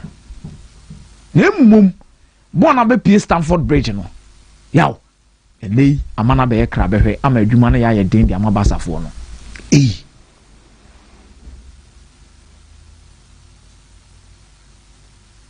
Ese kano create damfo na men say damfo. Said the boy said ye city hu no. Sa na edi hu nkomo. Because yaw me no tie say me no tena se bo FIFA game na de bia me ba afie na hyem bebre na bia ma be show ba ko pa me ba ho no ma me ko kan churo bi say na so go ga churo bi say ma be show ana okra de on hye me da on hye me nso da ati de me chena se no. But I'll be looking forward to Barcelona's high line against Chelsea's pacey attack. Yaw Pedro Neto, Garnacho, Bino Gittins. Se Jao Pedro Nebe di koene. The lap a best start here. I'm looking forward to how Barcelona will cope against Chelsea's pacey attack. At the same time, Marco Correa, any on one kasani nuya, Ketwa, Lamine Yamal, Tosin Adara Biayu, any Fafana against Robert Lewandowski. If there's Marcus Rashford, when you're careful, so kakra because one player, big games, so Chelsea big games, he is there. In the Champions League, Rashford on some modern bonnie. Of course. Because I'm about Newcastle. Where you more be the Maumo. Big games like this, Marcus Rashford, and there's Rafinha on the bench too. Wow, I think at Stamford Bridge, Sankeba player quality for quality. I think Chelsea can match Barcelona. Barcelona too can match Chelsea, player for player. But everything points towards where the match is being played, which is the Stamford Bridge, which makes it a difficult ground for FC Barcelona. But when you big score margin, say be a bear 4-0, be an Abibisa, no. I think I tone within the tone of Baby and Newton and Namne said 1 goal difference, 2 goal difference between these two teams. And yeah, I think say at Stamford Bridge, I'm tilting towards Chelsea. Stamford Bridge. A new camp di Ankebia Kebeon Komofufro. Chelsea so say big games or Motai no Motai or Mummy Bibi. These two teams wants to make a point in the Champions League and the Champions League will be held at the Puskas Arena, a new place. 2 of them will need to make a statement. I was listening to an interview by Andres Iniesta on Go No Beshe or Stamford Bridge, And at Chelsea football, sometimes the Anoma City scene, you can't predict it. Because if you be now on no money say game near Dandel away. Daniel Alves pick a ball on the back or the back. On the original penalty box, and see says a cross in the court, near Pimba. And yet you're the baby. Then, born up a bit messy. He tries also, I only my drink crab on it. The thing just came bomb. Mafi born I could run it. And I think, say, Chelsea fans really feel sad than it. And it's one of the memorable nights at the Stamford Bridge. Because Chelsea carry Stamford Bridge for few things when it comes to their games against Barcelona. Back here, the Ronaldinho Virgin, and I say, no, and I say, no, and I say, oh, of Rebodi BC. Then whatever they did towards their 2012 UEFA Champions League final, Tiao, maybe I'm imagining no. But for a team like Bayer Leverkusen and Manchester City, quickly, I think City at home in the Champions League, they always remain a strong competitor. I'm sure how Leverkusen will find a way, but it's quite difficult. Leverkusen is in a very good form. But Man City at home, in the Champions League, Antonio Conte, where they are in a middle zero. Karabag and Yafu, they are Baubu Fee. Kutujegu for Mensa Gunsayem, Yebibi. Because Ugu when you must or Champions League in the Mudo. Yebibi no Kunimo Ding. Okay. Oh, Mazamada say, Meba Michael, African child, and so say, New Mama and say, or no so on chair life. Kumo man, Janaso, African child, my brethren. The site to no line time ago. Mike, say BBI could fancy Yamia de BBI come there, I say. Build up to Chelsea Barcelona game now. Enzo Maresca call press conference. Only the phrase charm offensive. You can say charm offensive. The FN or the mrade kasade or the defel. Only say adiwe or here BBA free. So we're using the charm offensive to flatter you, make you feel good. Send your beya either many respect be a free ho, many or do be a free ho. And you can say kasade. Ewa any can kase mu bro for your charm offensive. Maresca activated a charm offensive ahead of the Barcelona game. Spoke and eulogized Pep Guardiola's Barcelona. So no club be a coach because of Pep. Ne senye na Barcelona ni City any idea. Normally when coaches do this, they know why. It means they have a plan. So Pep no be beshia no I started. Oh manager way na oh ne boni a fine pa o mini boni bo. No obe me obe we game no amount 4 no amount 5. I see Maresca towing that line and the game, you know. It will mostly be about this guy and how he sets up. So the tactics never. I'm sorry, Barca should forget. Yeah. And the game, no. The other screen is the tactics never. It will be difficult for Barcelona. This guy is a shrewd tactician. Onya the credit he deserves. Because I know if you'll be maybe say Nadia no Waje Conference League. Oh, Club World Cup na pre-season tournament. People have found ways to discredit Nyoma Maresca ye positive. He is not your perfect manager. He is not there yet. But from the little that he has showed, what demonstrated is or that tactical acumen to decipher a way out in games like this into a shiawa tactics ninya play out pewediunya. And we saw it when Maresca came face to face with Luis Enrique. That is in the Paris Saint-Germain game. It will be an exciting encounter, but am I who what perhaps the future of football will look like? Game where in the first it did not really offer us the best of what both worlds could mean in terms of senior football this year. Chelsea were always the opposite of Barcelona. Buga buga, aggression, physical. Barca, tiki-taka. So it was more of the amode ban yebe counter, yebe say no. So Chelsea were seen, quote unquote, excuse me if you find it a bit unfair. Chelsea were seen as the destroyers. Barca were seen as the builders. Barca for the neighbor boy, Chelsea for the next say no. Tiebe bo counter attack no ntie nya ball now Ramirez one pass Torres or the acquired or the bay. This is how this game has been played across the years. It has never been a game where Chelsea ball fluid passing game. Barca so ball fluid passing game. And they say this Chelsea team does not mirror the Chelsea of old. Difference womkra, a possession dominant side. We saw something similar under Mauricio Sarri, but it was short-lived. And Chena Sarri Koi. From Maresca to say you keep a better ball or be pass it from the back, you be ball build up no. This is un-Chelsea like, unlike Chelsea. So this is the first time the two teams are meeting. Ball mubono esse. But still Barcelona's is unique. But the game, two teenagers at the APA.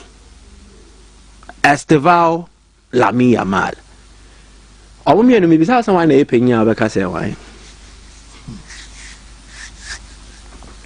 a wild guess. Estevao. Exactly. Yeah. So Estevao ne 3 months older than Lamine Yamal. But about football anymore, Yamal ne di Estevao enim. Both are special talent. But in terms of the AO football, Estevao will likely be making his 100th appearance. I stand to be corrected. Yamal was 118. National team Estevao about 11. Yamal about 23. He has won a major championship with the country. He has won a league title with the club. True, Estevao also won the league with Palmeiras. So, a folly in line. But what I'm saying is, in the context of European football, I kind of say, not the creme de la creme of what world club football is here. Yamal with 2 and a mark Estevao. And then even in everything, personal achievement. Yamal has achieved what Estevao would love to, which is the golden boy. Lamine Yamal won it. Estevao did not win it this year. There's a red winner year. Again, Ballon d'Or main one. No. Lamine Yamal was a podium finisher or the second. Estevao was not near the top 3. So we're deep the Nimkai. But they all have special talents if they unlock their football potential fully. These are the new faces of mobile dominated football. So this game is ushering them in, bringing them close against each other. Yente nya Messi and Ronaldo going face to face in the Champions League like it was in the La Liga. We no be quite be there towards her, but how do they compare and how do they measure up? Sharak Mwame with some statistics in Shadi. Yeah, Baba share wingers or more profile net says Estevao ne Yamal. Near share performances and where the two players will rank. Yamal a left-footed winger or born the right. Estevao a left-footed winger or born the right. What they call other clubs are Vini Jr. a right-footed player or born the left, which is similar to this. Jeremy Doku, either right or left, or Bobe Biaba is a right dominant footballer. Into a bit more born the left flank or the right flank. Savinho, left-footed footballer who loves to operate on the right, similar to Estevao or Yamal. So check for touches in the opposition box. Vinicius Jr. and Wasro 11.6. So clearly he dominates in the opposition area, but not far from Vinicius Jr. and Lamine Yamal this season with 10.5. Marcos Thuram will come in 9.5. Estevao 9.2. But the devil in the detail is Yamal now matches do was in Estevao the wabo, or he started more games than he has. So even with a little minutes now Estevao and the fewer minutes he's played in, he's able to match up in terms of touches in the opposition box or attacker. So opponent no anybody. So jina opponent ne baby yeshena. No nyambo ne do no nya touches no do. Then it means it's more dangerous. Yes. So this is the danger area for these two talents. And in today's game, if we start it, Yamal is starting, Estevao is starting, their danger will not be at the center line. And yet in their own half, it will be in the opposition box. The final third. How deadly can they be? Then it comes to the dribbles then. From close range, Yamal can make you look like a fool. Ubaina. Otimi you free ball him like you never existed. Shey nim gwase odi go about 3 players. The ball na mamo san we trappers atum. So he's a very good dribbler. And Estevao similar. But Estevao need the Metro nama running into space. Yamal does that. But Yamal does also a lot of close dribbles. Ubaina or chon where you frame no a pass. And now chon no the true maker. So he's more two-pronged. Estevao is more direct. Yamal can also be direct. So today's game will show how things will pan out. But maybe there might be some adjustments around their game. The likely lineups for this game, the two teams. Osha Barcelona team not the ball Bilbao no, it will change because they were makeshift positions or DB boy any idea. So clearly from Barca, the good news is Juan Garcia is back.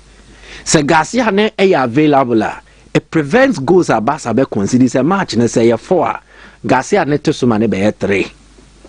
He's a good goal prevention goalkeeper because of the saves and then the ability to sniff at likely danger. No a sweeping job.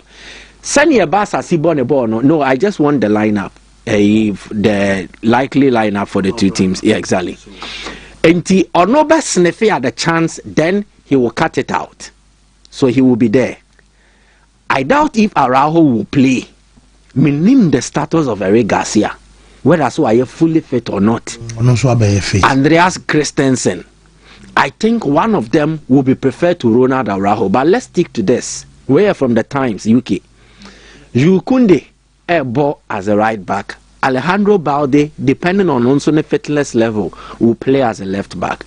Heart of defense, Kubasi and Araujo. Here, there is a weakness in Barcelona, especially when they are without the ball, and yet when they are with the ball. Araujo will play because maybe he has speed and recovery. Into the initial Chelsea for any breaky, your high line, no more, will be obetting no more to me can or be catching up. That will likely be the thinking. But the danger is Sebastian Kitabona, the profile of Inigo Martinez, and they know Yema Basa without possession and then inserting that high line was intelligence. And it's all be a yet na has studio Puno Nadano. Ye na ye pay free a studio ha na ka nipa baako into one be final person or beto punim or tum no be rema or eden nipa na form wa bewra ha into it is seen as a break in. Sana offside trap na basa yedete. Omo nyina move free line so the last person to step out. Inigo Martinez no atupuno nim. And he was so intelligent that time or the best time is opia tumuno. Opponent ni bo rempe offside trap acheno. So the timing is very crucial. In this case, Inigo Koyeno, none of the Barca players have done that to distinction. Wow. And any issue bakwa affected Barca man for so yehunu Barca no bo. After the yehunu kwaya ne bo Barca bo. One, it is because yes, teams have become quite familiar with how Barcelona play. But also the other side, there is a lack of a certain profile with that level of intelligence to set the trap. And in this game without the ball, so about this defensive lineup, Chelsea will likely hit them. 2. Oshabas and Finfina, Frankie de Jong, Marc Casado, Pedri enya available. Game maybe. Control. You can't wear a control the game, possession, ball nikitomo. It will likely suit Chelsea. Samu. Yes. Control. Keep your ball. Yembo. It will likely suit Chelsea in the sense that Emabasa Ekitabona, then they are pushing. They draw more further away from their own goalpost. Into high line by saying more high. Sustained pressure, possession. The moment Barca turns the ball over, counter attack. Then a bedi Barca team ninya. Barca attack there is no problem with it. If we be anyone. So what the Rashford Beshe baby Ferran Torres wanna still danger. But the issue will be their defensive lineup and then the application. before some Chelsea there no or the match summary Barca Bilbao to so Mr. No Sanson Fantusu Bioni and Kaya check the style and then the strength of Bilbao. Grino Yatrodian. Bilbao created a high number of chances relative to their possession. Barca dominated possession, but Bilbao possession on your game nimno. They were able to create high number of chances with it, meaning Barca are vulnerable defensively. But once again, Bilbao were poor at finishing.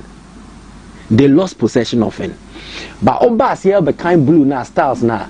Bilbao attacked down the right side. Yeah, they attacked down the right side. But so she said, "Coach, okay, Coach, what now? Bet you, man. Down the right side. I want to take number 7. Down the right side, there be a opponent no 7. Down the right, down the left, it's number 11. Down the left, right, it's number 7. Barca left back position. Up the field, number 9. Okay. Coach Coachito had a high shot frequency when in possession, and also had a high shot frequency when in possession. A baby ball I could do there's high tendency some ball shot and some lose ball. One dominating possession will give anymore. But a baby ball piano there's high tendency. So ball shot in a very conclusive point of that possession in criminal and yet 10 over why you know I'm gonna say ball. Okay. What I say. So 2 ways. Maresca's tactics will likely force turnovers from Barcelona, and the moment Chelsea win the ball, it will be about precision. Chelsea ni PSG, what worked was precision. Yeah, ball na day, just straight to the point, no detail.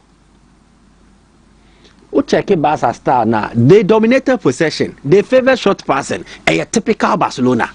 Again, Barca's strength here, they were effective at creating goal-scoring opportunities through individual skill. Yama Betre Bakumi and Sanua Bopas Natum. Individually, Barca can be dangerous. Collectively, they are dangerous. But without the ball, Barcelona become vulnerable. So in this game, offer Chelsea lineup nento so the ability Chelsea nya unnecessary fouls and then cards, discipline. Barca will dominate the ball. Remember Chelsea for na chase yache. Barca boys no mukita ball no boy fepa. And na things all be free omo just all foul. So imagine Chelsea ending the disciplinary record. Fouls, more fouls. Red card, so attraction of yellow cards and red cards, especially Chelsea midfield, will become an issue in this game. If Chelsea handle themselves well, trust me, they stand a chance against Barcelona. If Maresca's tactics is able to force turnovers from the Barcelona team, as I said, Barca are in for a sound beating. It is going to be an exciting game. And one of those games where Bakobe Bano was shining Yonko from. And I say, Bako Diana Mfa, na fe ato a year in Mwasye. Na ye be soon referee ni complaining here. But referee no dini Slavko Vincic, Slovenian. Me read na me na me say the last time Barcelona ne Chelsea ball Champions League 2017-2018. And then the second leg Barca share Chelsea 3-0. Ewo year Camp Nou. There was a Slovenian referee in charge. So the last Champions League game had a Slovenian referee, Damir Skomina. Barca 3, Chelsea 0. Okay. And the Slovenian referee, Slavko Vincic. It's a Barca 3, Chelsea 0. Mate, me da say 3P. You know me real quick now. Yemra so na Mrs. Sebi find it. Ye nim komo e. Medase wa min cheti for ni ahwefo nyina anapei 3P garlic mixture eyedu nwanwaso a efri pure natural health garlic crogen e dia yedu ni yemfa nkenja yemfenso bia mfremu enuntimu ahoden no ejina ne naso eye ntinim akomam ena moja mu adwuma o hweme wutie me o yade bi wo ntinim akoma ne moja nim de dra beboa eye 3P garlic mixture eboa na boost immune system no essence vitamin C no ahyemu ma enti yade entime mewo abra wafa edupa bi se wonya nto obi de me sorry ya pharmacy shop no eben wo no borre mu kwaje de ene abusia ne nyina enche nom emu rent ne no be ahodo nim enhwe se fi ene kekawa bia ebe free mo na moja etimi ede afusa ne se de ese na ene ye hye general health meka general health a enyare wa ahodo a edro ne sa ena mebe boboso ede a kire no se de ya na ye ka se garlic no esan yade pie de dwuma pie no eye no kretrodo sa na edro no so etie esan yade pie ntie no ene ne mebe boboso ede a kire na nsa na no mama fa doctor number emma ebi a wo hwe me wutie me wo yade wo pesa wankasa wo fre doctor ene ne twetwe nkomo na cheche mu ehwe no dia wa ye krado se wo fre ne sisi a obeje wo so ne number 0248 92 88 24 0248 92 88 24 mi frase ye dia ebi a wo hwe me wo yade eye pressure yade wa dwene se wo moja na do so abro so e wo nipadua nim na akofa sa pressure yade no ede aba enye sa enetie eye moja entimi ne afrisane ye wo nipadua nim no e na akofa sa pressure yade no ede aba wakoye nipa de se sa abrani abranyi na wonti ne wo no be ahodo no emu ede da ho na moja etimi edi afrisane enu nti kwan ya ofa so didi no emwa anwa aduane bebre strade nam bebre ensante nom nyina esisi ntini madantini nim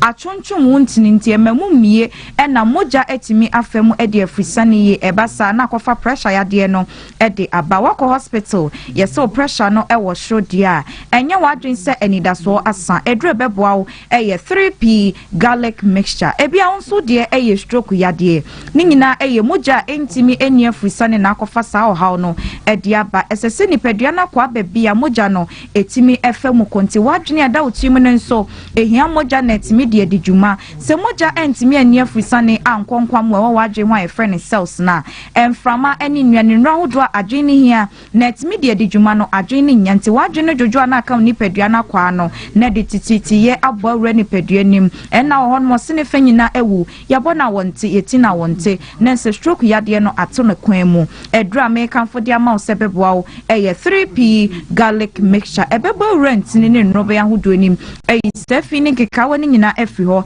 na moja ede afusane said ese ewo nipadua nim won so de eye diabetes asichire yade wadwen se sichire ne dokodoko niema na wope no e na akofa sichire yade no e de abrɛw enhwehwɛmu bi ani wa eche se sichire ene ma yenya asichire yade ne mum ya na futuo ene de kɔma wona wo asichire yade se wo bidia ene asichire no eso ni mfaso bia emma enuane fa no ayedi na fa na reni padua nim da ne glucose na ma ya hoden glucose ne so e wo ne tena bia e wo nipadua nim adie bi oni padua nim a efre ne se insulin eho ene se so glucose no etena eno nti pancreas no entimi am produce enough insulin na mawa o glucose nya babia emfa se efra wo moja no se sipe ene ka ne se wanya siche yade diabetes no ebi ene wakɔ hospital yesi sugar level no ewo show ana wo no ya body a kyerɛ so wasiche yade ni bi de drum make for dia ma se ebeboa wo eye 3p garlic mixture edro no ba nom ena be man so enom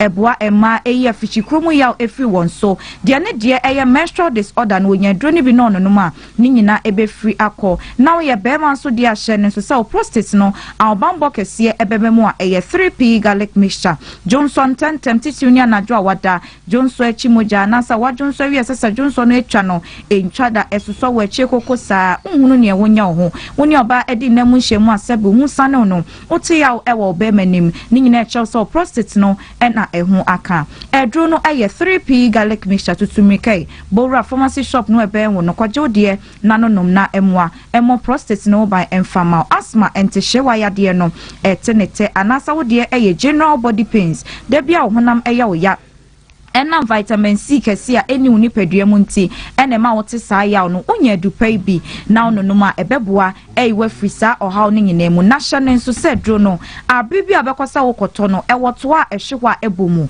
garlic eda ho no eye kokko ena dro ni tini nso ye kokko enu nti ukọ na obi fa plastic bottle bi ma ana o se dro we ye garlic mixture esan yade a obodi na bia ensom nhunu niam amabobo so iwe dro ne ho a enye no a wadwen ya wontanta abibidro ni abrofudro a woda so ena mo yade binti obeda nom 3p aka ho ema ne hawo to adro ni kofie wonom ya 15 minutes adukro na wonom ka wa enkofo hawo emre wa pomode enye na bebe etum adro wo man mu bebe aboremu a wonsa etimi ekebi me the doctor number 8 chato na ma sorry so me so for doctor Sisia emferi sane yade no etie no chechemu echere na oton yade a ena onya ano edro the number ni bio 0248 92 0248 92 3p garlic mixture. Whoa, yeah, that's it. 3p garlic mixture. Mumpe bintoy, a man and men drew, and no ma, a beboa on a fee, a CCU, I'm on the Pedriano, so and I'm holding couple. Say, any more boko dear. Oh, and I don't boko. Okay. And yeah, young quay. Well, you remember emulate about supplements, emulate beboa na. I can say our pom DSPS ita about immune system ni tisha so ema me say emulate no na benubu your ba no afef no makra no for onimfie banum bi ene da so ho ba clinic Dr. Elda Ousu ana do ani che na so ye doctor so ani no said ye sitie bia hu ade ya obetimi abo na vision no hu nuama eye said nuama ebe kama ede amount ye tennis wani so no doctor Dr. Elda Ousu no ana betimi abo the herbal treatment and ema onye wani no operation ti anu ahye no so ede Yare bia ehawa hypertension ade prostate na stroke no wasefo ni che takra the port quarters ben Archbishop Porter girls and afi Kumasi Kwara so Estate Park or doctor etna sin Accra so Tabora Alaji Walako Junction 0559901234 na wadi komotabia enro no adwama so nemum takum no ana mekanfo ade ama se yadupa Ghana nyina no yedro eni eno ana mo atinka kosre boost libido amanu ama kama ede mo ntitabia takum dra SSA ye penafi ye dibi oba ne bema dro no tabia ba Mr. no ye malaria dro eno so bema num adawa kama na capsules no usisi o ya wadro no 0243686861 nafi wadi enkomo 3p garlic mixture ana me come for the amasa 3p die ye di no nkomo bebre e de ama usisi a show no so bepebi nafi wanom na boa Ruta natural products no e wadwaman so Ruta live no eboa eno no e malaria dro aside general body pains so honam ya oya wonya bia betimi abo Ruta Mr. ana make one asem na Ruta life no eno so mamoja ne dia frisani oni peduanum ana afi twato Ruta tonic no typhoid no so chiwo na seja and what to form onya bi na anu abe sorry agina kinken na bibia kama 0244485632 na wadi nkomo na bibia so kama Ruta empedifo omo account bi yenram na afi yenfa local news no emra na afi yen nkomo ene day honorable sports minister and then komo bi area to jani nyina say Ghana ha ban study yusu e kroma say ya obehu na Black Stars e bebo qualify see that AFCON and as a World Cup qualifiers who Accra de no yentimi mo ebizo Kumasi de no afini ye Cape Coast crowd ye hu bebi anam na eno ano de atoja say o man no pese jana na so na so o man no sports na nkas ye dimu a this ye hwe na study no 4 etimi jana na so and ye ball rotation from a sipon mbia ya ye ho kama baba ya ra kama ye wi Accra de ban sa na o man no so sports a bit major now so yenti and some honorable sports minister Kofi Adams attitude. And this is not a good thing, and we need to have at least a minimum 4 CAF approved facilities, so you can always have, or you can rotate and alternate. This whole thing about having only one is not good. I think that our AC point should be CAF standard. Baba Yara should be, Aliu Mahama Stadium in Tamale should be, and then of course the Ohinijan Stadium also in Accra should be. These 4, so that you have alternative, that you can go anywhere, depending on what is happening, depending on what it is that you really want to do. But because you don't have, you tend to restrict yourselves to just Accra, and so I hope that we are able to work very hard And this is where I call on the corporates and even individuals to respond once the sports fund get established. So it can go a long way to help us in terms of sports infrastructure, athlete welfare, and amount say instead and a bit me Jan now so ye Roma Ghanaian League in near Dinkomo and so more. Now League in seminar sports minister Kakra Abadinano 11 wonders MZ Omoya wonders or league in Umpa. Nanian say matches start 11 games no womo and so eda sewa relegation in the Omoda zone ho.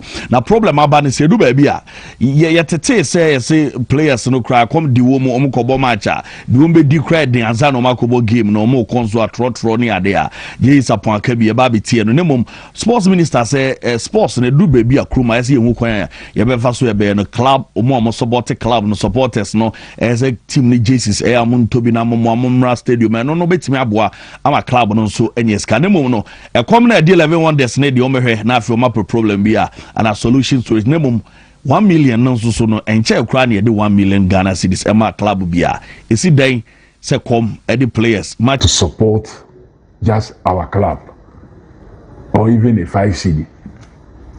If they put a 10 CD, that is what you are making from 100,000, you are making almost 1 million. You are making 1 million. If they put 5 CD, you are making 500,000. What it is that you will not be able to do. But because we don't take our fan bases serious, they don't really see why they should even commit their resources. They don't. Some of them don't even buy the jerseys. But you see the person spending money to buy a Liverpool jersey, to buy the other jerseys that are very far away from them. But their own teams here, they won't even buy them. So, first and foremost, they must take no I'll chiche mo ase mo ye ni say anke betimi aboa pa na je isapon no koji adwuma na anche kra boba akumienu no se da bi ontimi nto aso ana oji adwuma no na eno ne sport di nkoma na no che die nti a oji adwuma no ho a okoye wo se omo bo before ho game no na players na ba be ka chen say come di wo mo be 3 days omo ni di no se o be si na ma bobo na ano shipa na ni nyina mu no ana o che say even match no kromo kono na do baby a omo bas na petro asa okwan so this omo fa trotro na trotro no kronim ni potu aka entie ye support reasons are my to see their problems. But what struck me much was last week before we traveled to Hawaii. 3 days the boys didn't train. The report they came and gave me was that they are not eating for 3 days, and they don't have the energy to train to travel. So wow. If somebody tells that he's hungry and that will force him, no. So guys don't go to war with that with an empty stomach. So I said, okay. So what do we do now? I arranged a friendly match and told them what they should do. We had a friendly match played, and I realized that even when they were coming, their 2 buses had broken down. When they were coming, they took a trotro bus. Oh, you know, whoever sponsored the trotro bus, I don't know, in and out. No, na game no die ye say Ghana League no be kama ntia shrema but for na mo die anim no say former Lagos cities for no one sa only 11 wonders. Okay. Oman ato team no. Ti Oman oni. Okay. Na azemo fancy yanto aso. Ni nkoma kakra. Okay. Na asankagwa SHS Kotokoko Enra momo kostra players after Samate's game no momo ko SHS momo boss mienu na otimi say boys no so hu coach no na say Abdul Karim Zito na omani age a sign autographs e dey mo nkra no Kamara na other players no na so omani age e campus so no na donation kakro mo ye e dey ma wo mu ana ye dey onsem kakra e dey ba na nyame adoma wo mu game na standing game no beba so e wo Crosby Ewa Memorial Park ha omu Abdul Karim Zito nem say enye easy kra no omani age nkra no. The first time in Bia music the Premier League club will be here with SHS school. Say FA. Na Crosby Ewa Memorial Park ho and almost standing game no beba so omone Basake All Stars ana ebo na coach friend Abdul Karim Zito on fixtures ebo bo ho timi so mo bowi no ma bowi bre and so ho coach echiche mu kakra o mo so FM e fixtures ebo bo ho mo bo a just bre and so ebo mo side. We have to manage ourselves. and I have to do my best and then manage the players too. The most important thing is the resting period, where I make sure that they rest for the next assignment. Again, I've been saying it all the time. The moment you allow yourself to be recruited by any institutions, that is your destiny and you have to go by it. So those of us here, we agreed to work for Asante Kotoko. So whatever situation we find ourselves in, we have to change the. Area coach and some kakao to Jayami Aduma. MTN FA Cup no run of 64 and so be start nyame adom china midweek ebe ba Interlight so many Accra Lions and ebe bo Dreams and Sympathy ebe Okoye United and Port City ebe bo and afi Home Stars omo and so bo Golden Warriors Wafa and so e match ne be ba so many Kansam United ebe bo AFC Ashanti Gold 04 omo and Benab and so match no ebe so Nations and Ebony ebe 11 Wise and Samates Mediama and afi Second D Rospark omo game no and so ebe baso no matches I ever anymore e o ma do some ede ba na media ma coach Ibrahim Tanko edin some kakra to join Paul Yeboa omieno and then Romeo press conference ahead of the game baso omo game omone Rospark second D for no ebo no makasa afa on say FA Cup on the end that's so obi anya obi a but na me so can say yes ye find every game be as serious India we say Afri Yanji League and I say GFA we say ko Africa. It is in the way place in the way I say any respect. Yes, like any other game, and like I said, and we want to, move to the next round of the MTN FA Cup. So definitely, and we are taking the training serious. And oh yes, of course, everyone is on board, like I said. So, and on Wednesday, definitely we are ready to move to the next stage. By TC and MTN FA Cup no ewonsem enso ACT ho the fans fancy na yento aso ho nemum akra no so woni ye hard dream pa Division 2 our Western no say young Real Madrid for player no the collapse no na bibia ni ho Division 2 ni Division 1 I mo buy ambulance na you bi ni wana your Pragia no within 2 more Pragia ni momo bana momo ambulance na bibi Division 2 ela Division 1 muni ayo bra jai me catch your last be say ya na me catch you me say so bi tehwe na nipa no medical guy na obefa box na o de ko nipa nche na yire no na bi ne box no hwani megum ansa no ma bona budi dia go ansa no ma do center ho blog 2 ai bandage you know ja make kana mesa ko ho mne mbeko chima me konka for service no ambulance premier na say an administration na jire mo amo every center be a premier after pole die no it was more intensified because pole once na ambulance but after no other centers no many ba other centers no so ema be more intensified than security measures but Division 2 there if somebody tells you say ambulance is we there me prevent ukura akwahwe na Division 1 for ukura said yeah stories a couple years you know as sports minister he has to start working mate today's world now you know social media is so powerful it took us some say ade chianeko oka simsi na de cheko sports minister what can league want some what can blaster want some and some bebre start working a brainy homa wo a brainy homa and nano ya na oda Mustafa or kwa bodyguard for the dilachi na chi unya no kra no aka simsi de afa no ho ana waka simsi de akere na so ne bra twemroko ye de ye wachire ye bekoso abom nkai enema ato siri ba ku mienu ne miensa no we will still remind you not based on the fact that munim niema ye papa nyina na mokọ tournament ahodo ababi ye papa na ho ne ye serve mo ye de say kwa de to ekom ne mase o mu niema na say jet mo ba mo yehu esipon Cape Coast Tamale Kumasi Accra why na enim say this stadia here uplifting who doesn't know in this industry into ba catch the bia ba catch the bia when are you start working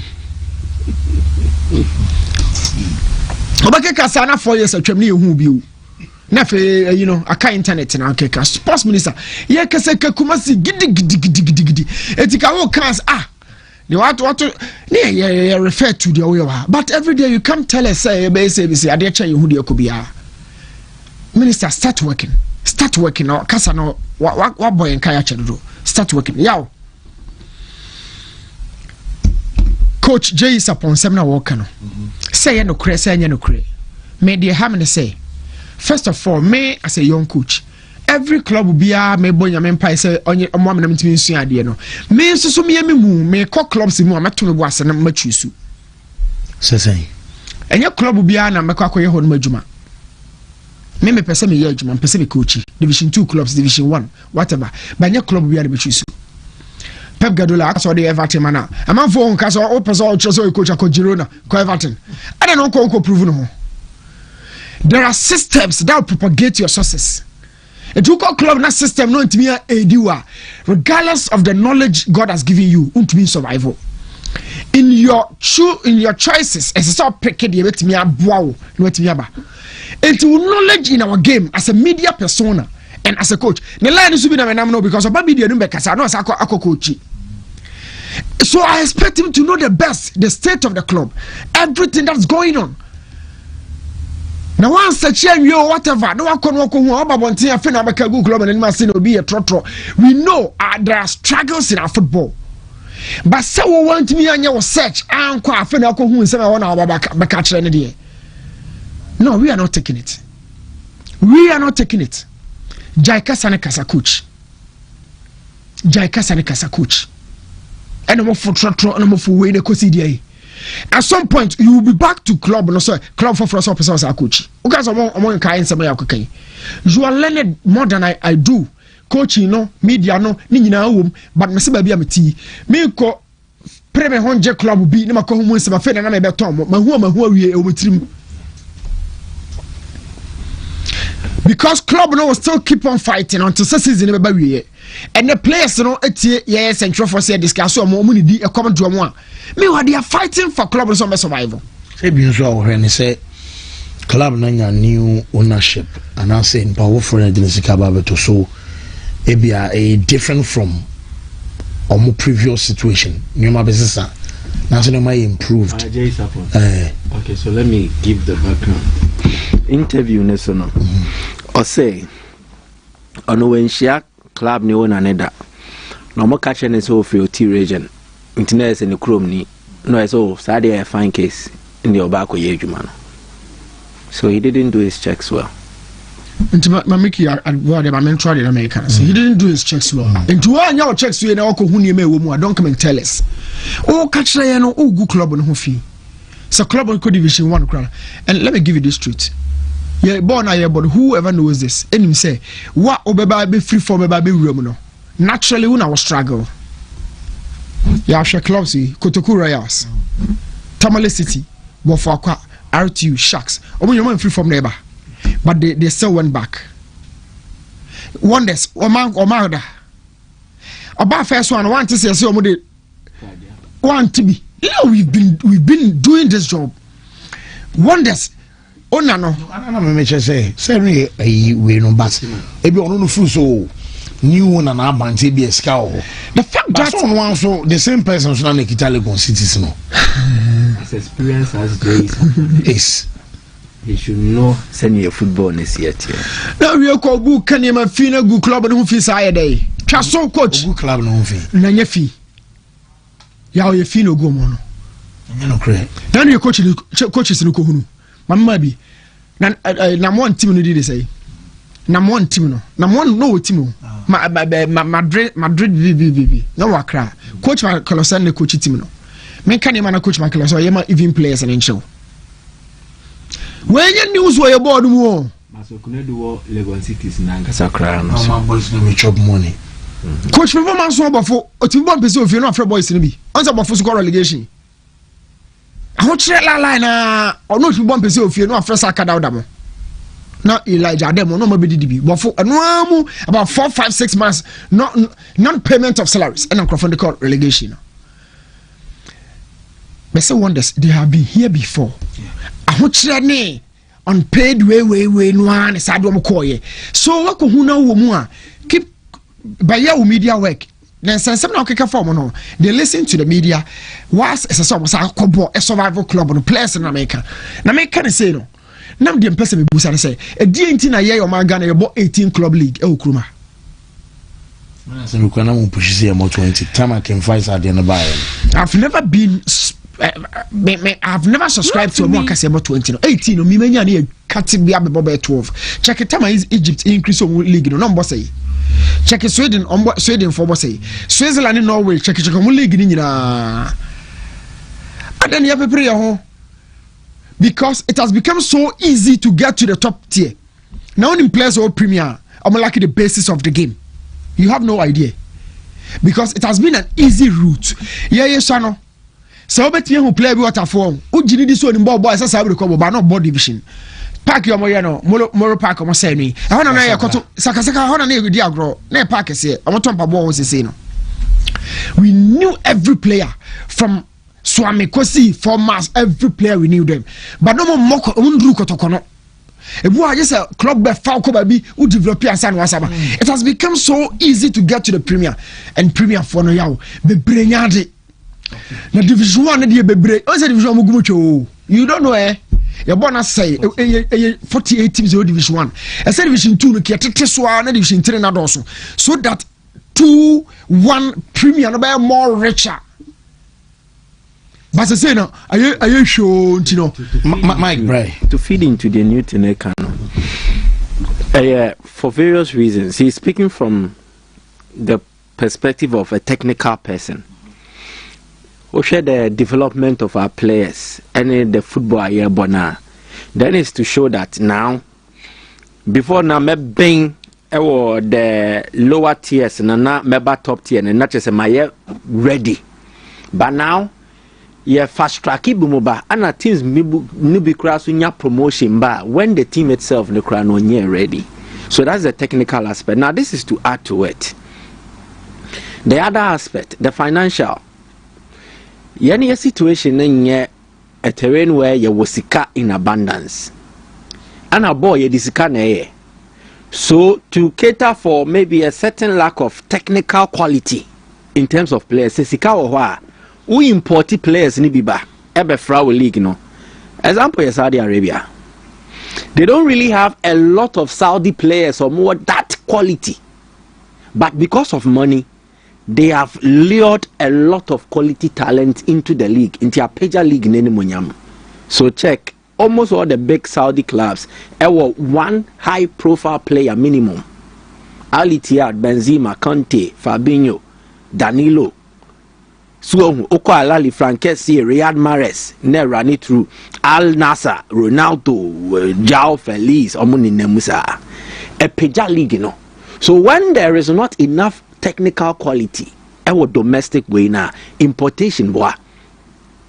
Yenia league no, we don't have the money, we don't have the technical quality. So if you look out for quantity, what it means is that adiani yanyati yadada. Na fe abe doso krenti ende esay no kra but say anya de dada na ye few a etumi kata nioma kakra so. Good. The financial part, you about 34 league matches. Now the 34 league matches na ye bono, can we look at reducing cost for clubs? Yes, I think Tiso never yet 12 clubs are what bomb matches na no or better so 10. Yeah. About 24 matches. About 12 crowd, about 22. About 12, 22. Into what is so 12? 11 home, 11 away. Exactly, into 12. So 12 matches now where you free on. Only make car where you free clubs so. Stress account. Make a financial. Okay. A car where you free clubs so. No. So it means they will now be in a position to save or moka krana or mowono. And you're 14, you are playing 26 matches. Still while reducing, and a heavy financial burden in mega clubs and so. Again, so unisika, it is about management. Prudent financial methods to manage the little or the scarce financial resources are all. You best start this season. You 1 million my club we are. Imagine say Sikani 18 million Ghana cedis. Now you have 12 clubs, a club be abenya say. Say 14 clubs, a clubs be abenya say. So they stand to make more money. Meaning say they make what you see. So I think for that reason, we can look at financial reasons. We can look at how you bet me reduce the number of matches we play and then the quantity of clubs and look out for quality. No more manage kakra no more no. That is also another part of the argument. Now, Sikaneba won semo what they are doing. 11 won the situation. What were the terms for releasing monies to clubs? Kasabeni and clubs netina sekai. Sika ya de ma no ebrase na fabo na ye beje ho nkrata. To what extent are we holding clubs accountable for whatever money that went through the FA from government to them? Because FIFA krama or my account. Good. So clubs, you know, is there a justification as to how they use the money? Why essential question? Yeah. We should know because 11 wonders start this season.